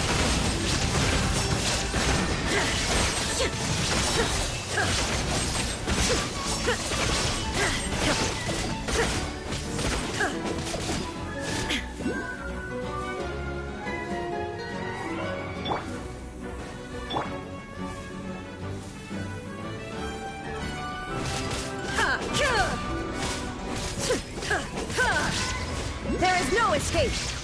Providing cover! Game's up. Time's over. Gotcha! Crush! Freeze to the core!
Quietly now.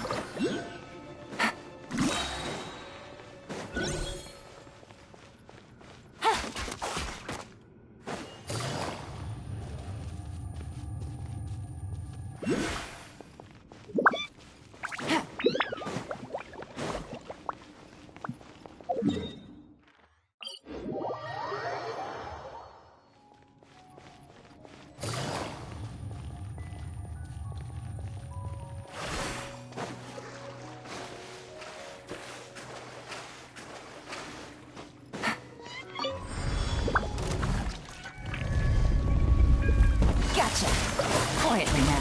Here comes the catch. Final warning! Illusion shattered! Torn to oblivion!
Take it easy.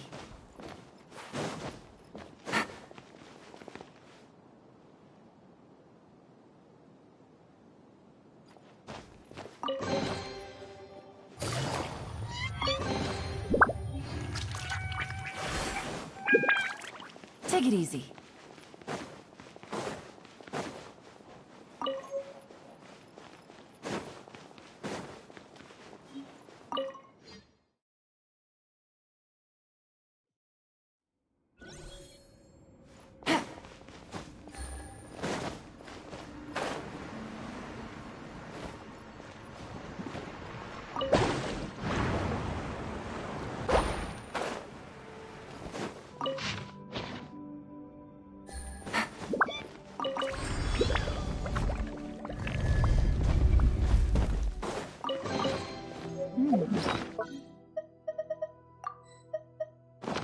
Easy money.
Take it easy.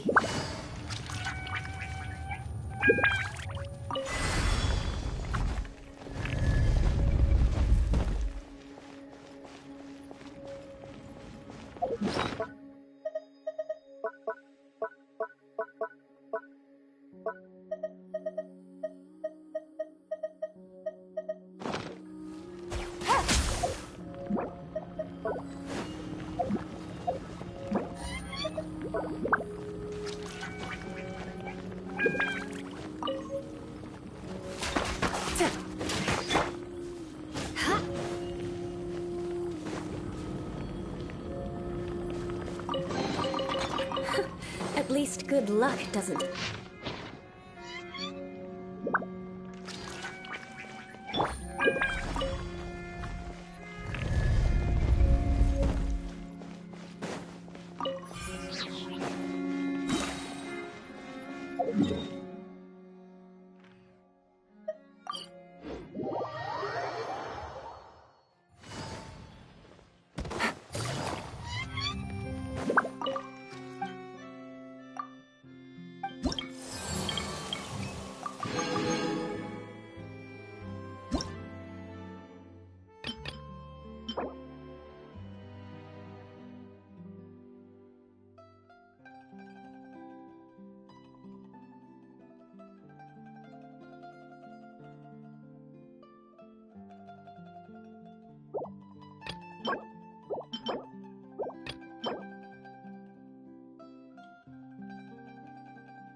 Shine down!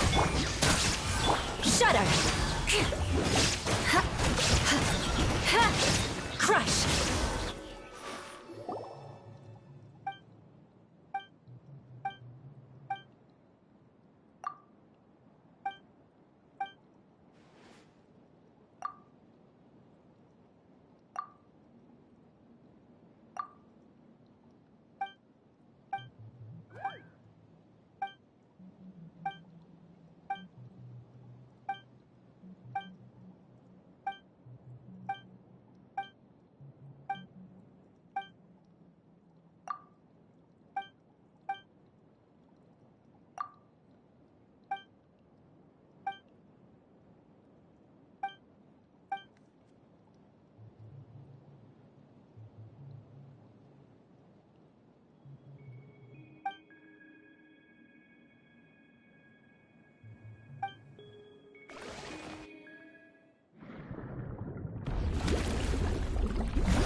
More speed.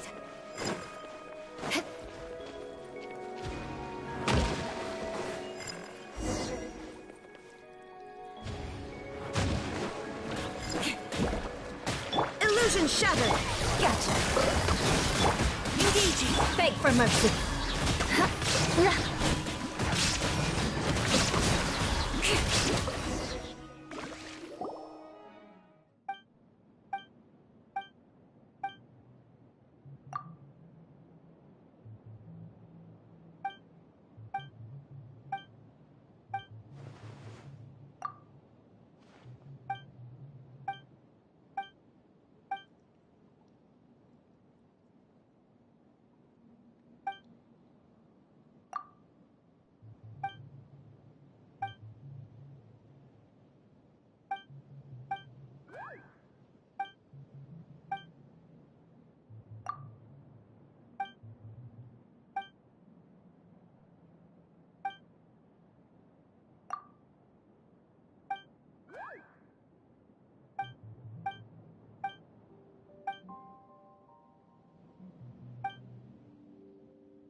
More speed.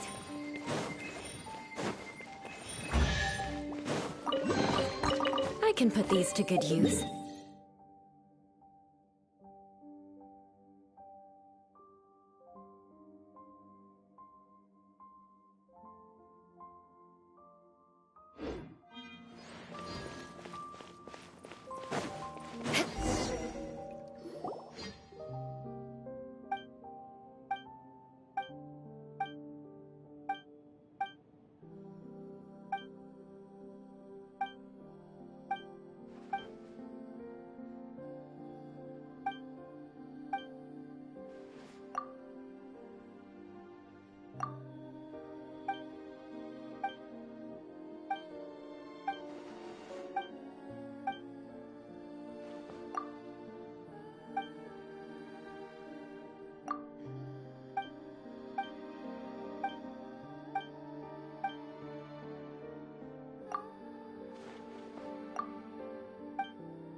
for an eye.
Easy money.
Take it easy.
least good luck doesn't discriminate by clan.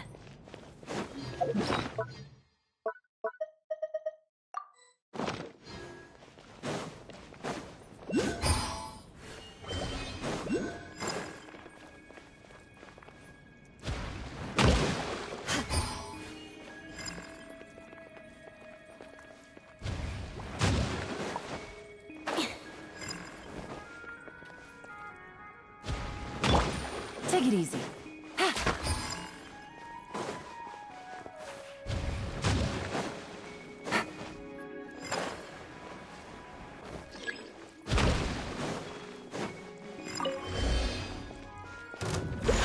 Quietly now. Providing cover. Shudder! Crush!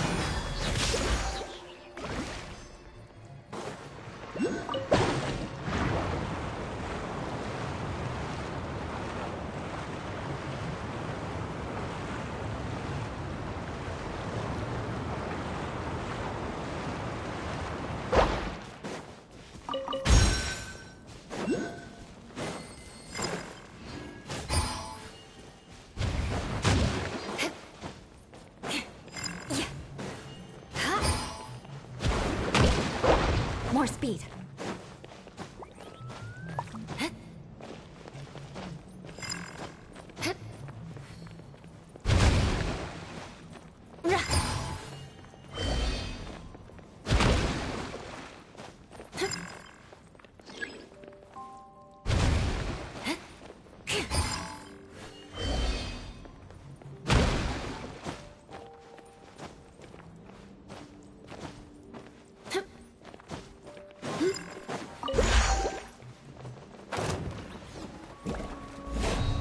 Beg for mercy. Crush.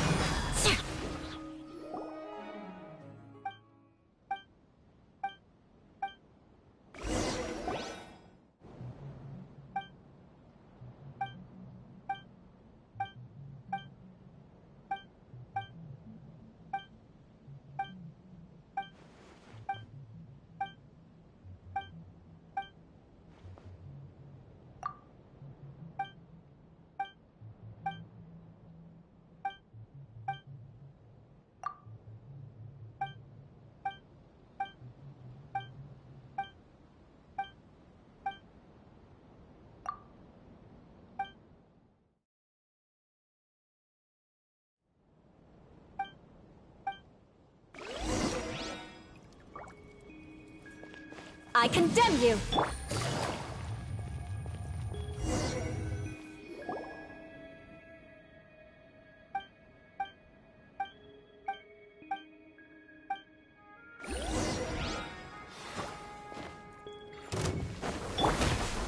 Shine down! Final warning! Busted!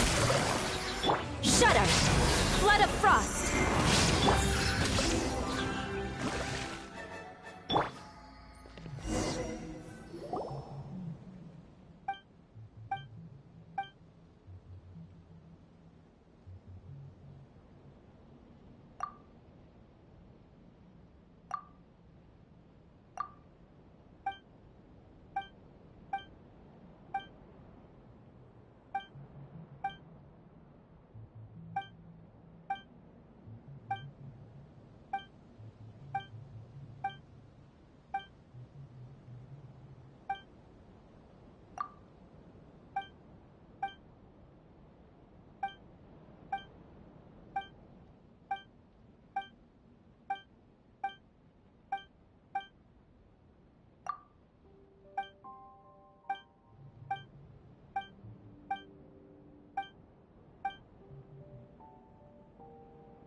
At least good luck doesn't discriminate by clan.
least good luck doesn't discriminate by clan.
is no escape! Providing cover! Beg for mercy!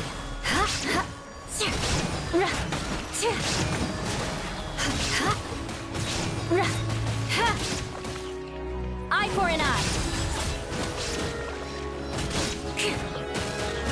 Shut up! Crush!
What do we have here?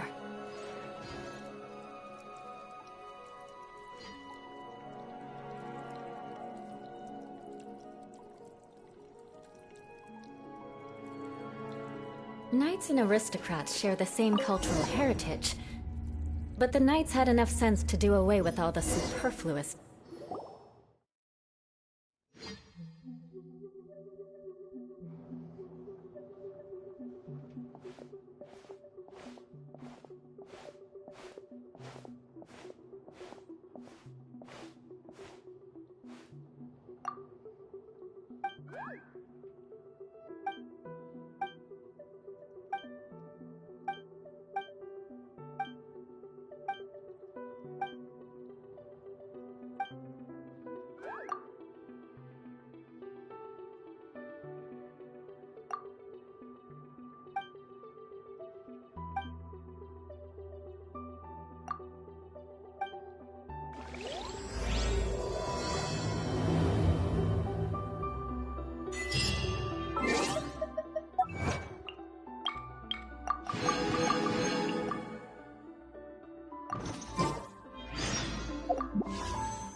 shatter!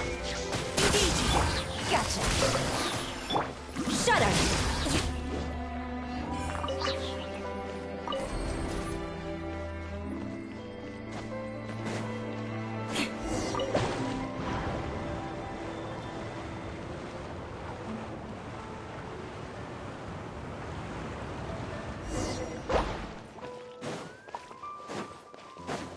There is no escape! Game's up! Fun's over! Busted! Gotcha! Providing cover! Crush! Freeze to the core!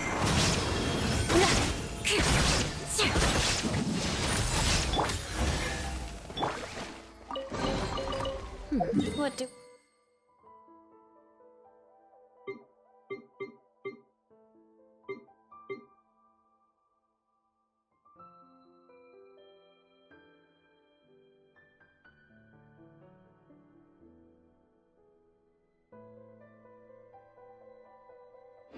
we have here?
At least good luck doesn't discriminate by clan. More speed.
More speed.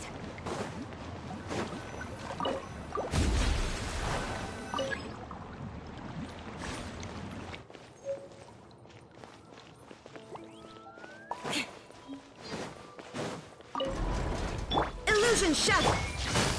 Busted. Gotcha. Engaging. Beg for mercy.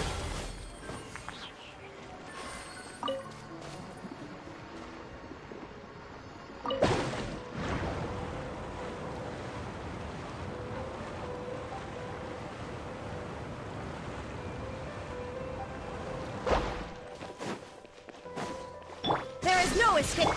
You had... Busted. Things are about to get dicey. Quietly now. Shudder!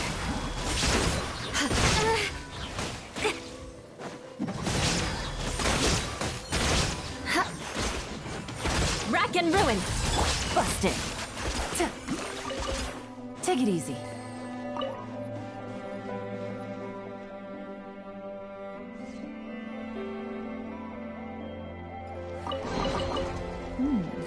Easy money.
Take it easy.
Neutralizing threats! Crush! Vengeance will be mine! I condemn you!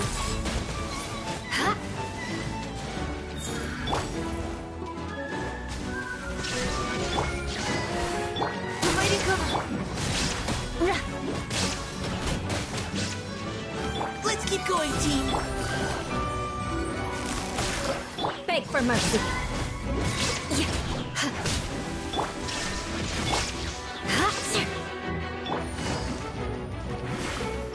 Rack and ruin. Quietly now. Engaging! Shudder.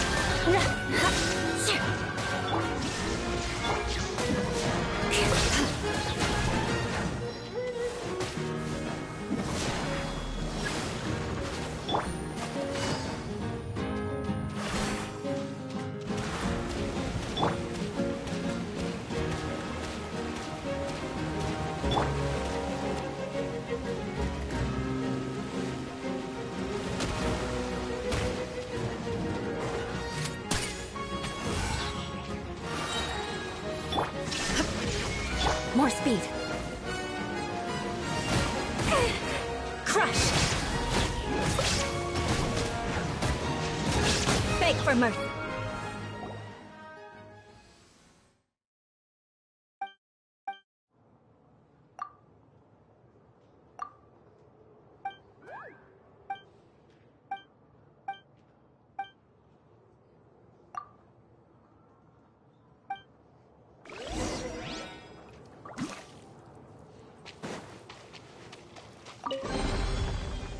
What do we have here?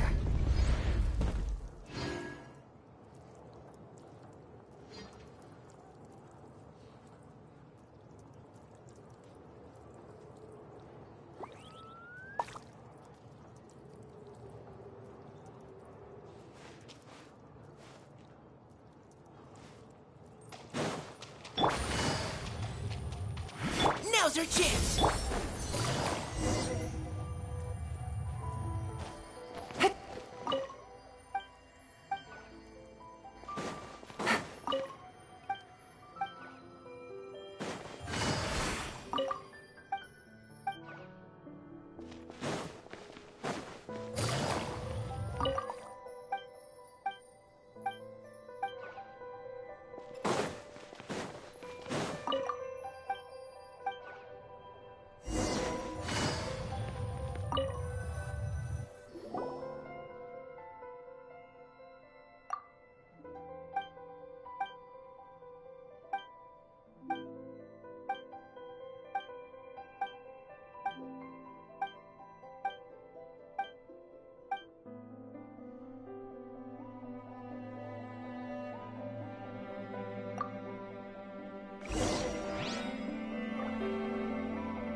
Treasure. One way to draw your target out of hiding.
Gotcha!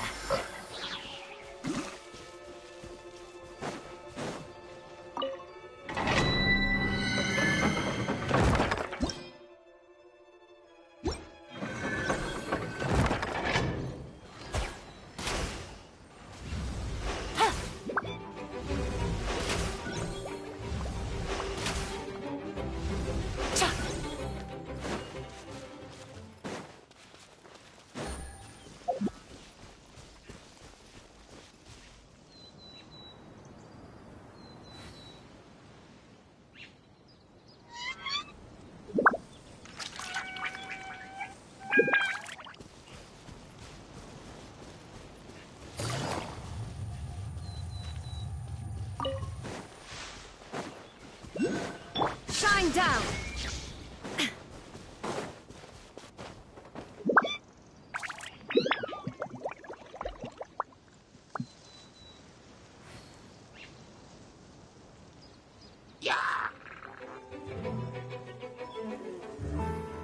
There is no escape!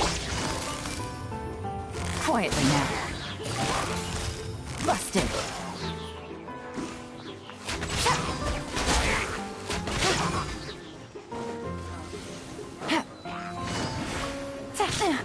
Crush! Yeah.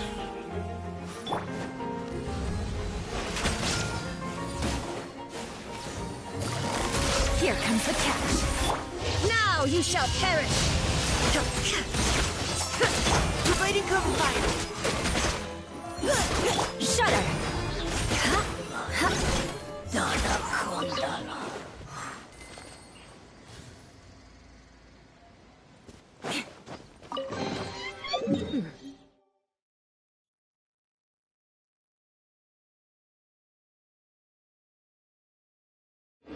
What do we have here?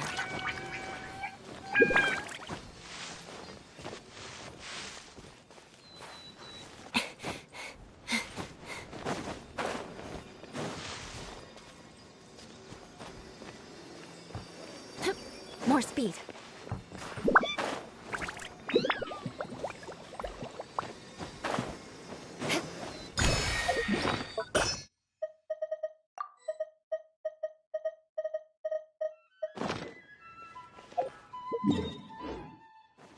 Time to scout.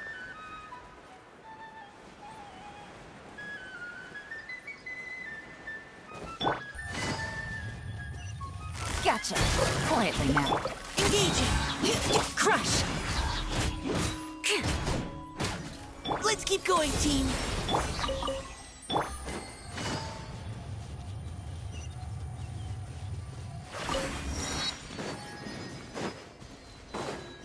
Take it easy.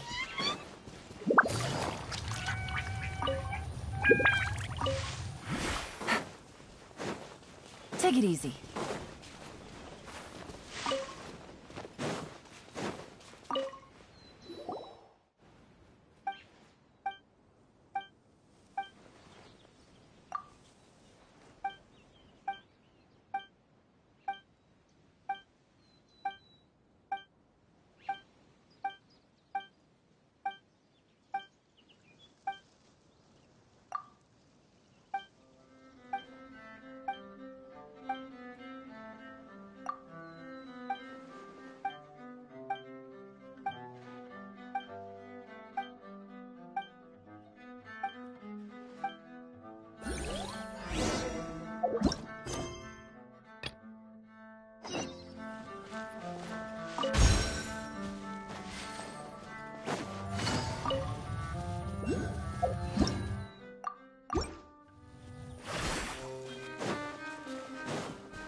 Take it easy.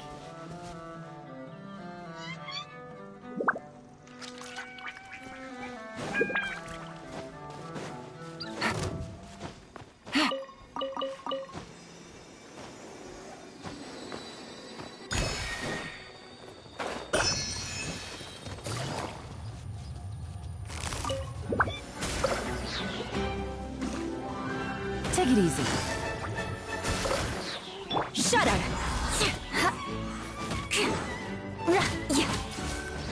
Crush!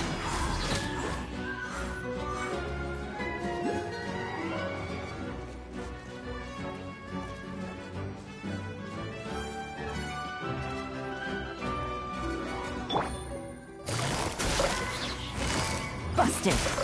Illusion shattered! Beg for mercy!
More speed.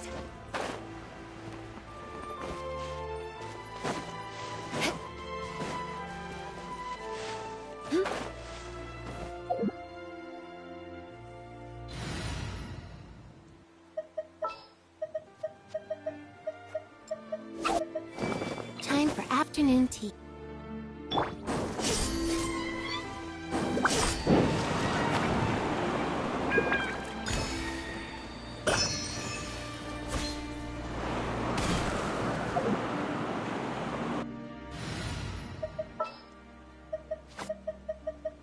Let's go get ourselves some answers.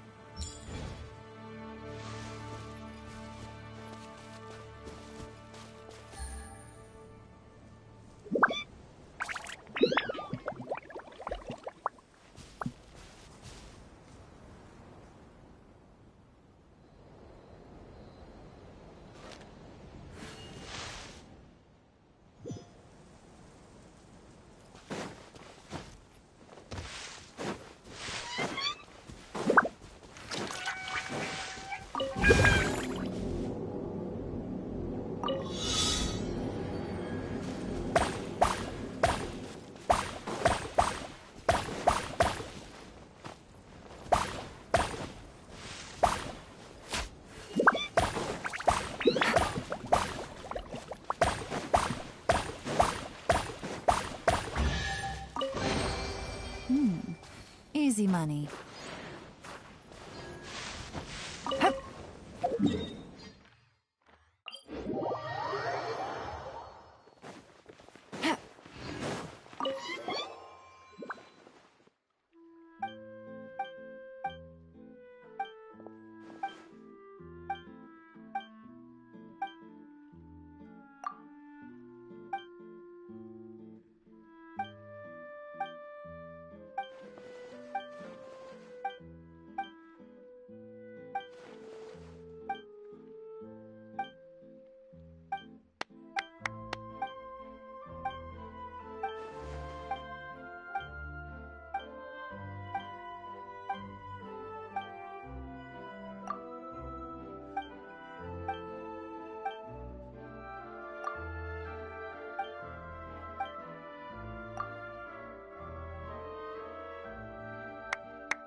chest full of valuables and a trove of potential clues.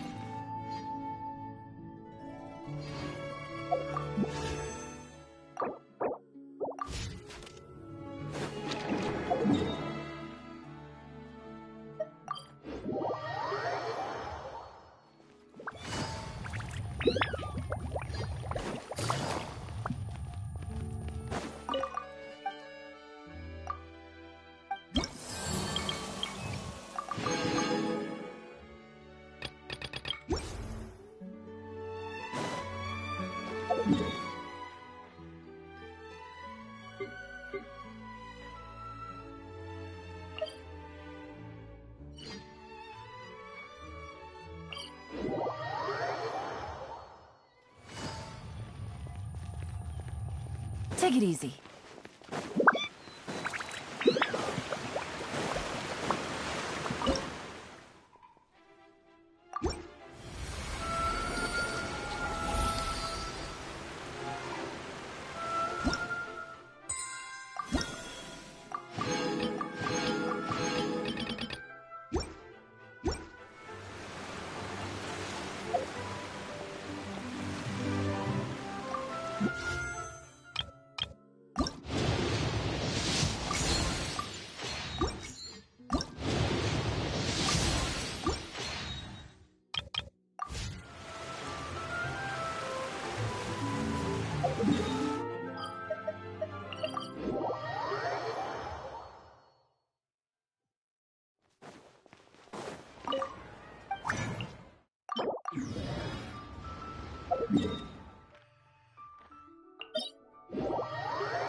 No escape! Quietly now. Game's up. Fun's over. Busted. Shut him! Blood of Frost! I condemn you! Take it easy. Leave the wounded to me! Gotcha! Beg for mercy! Crush!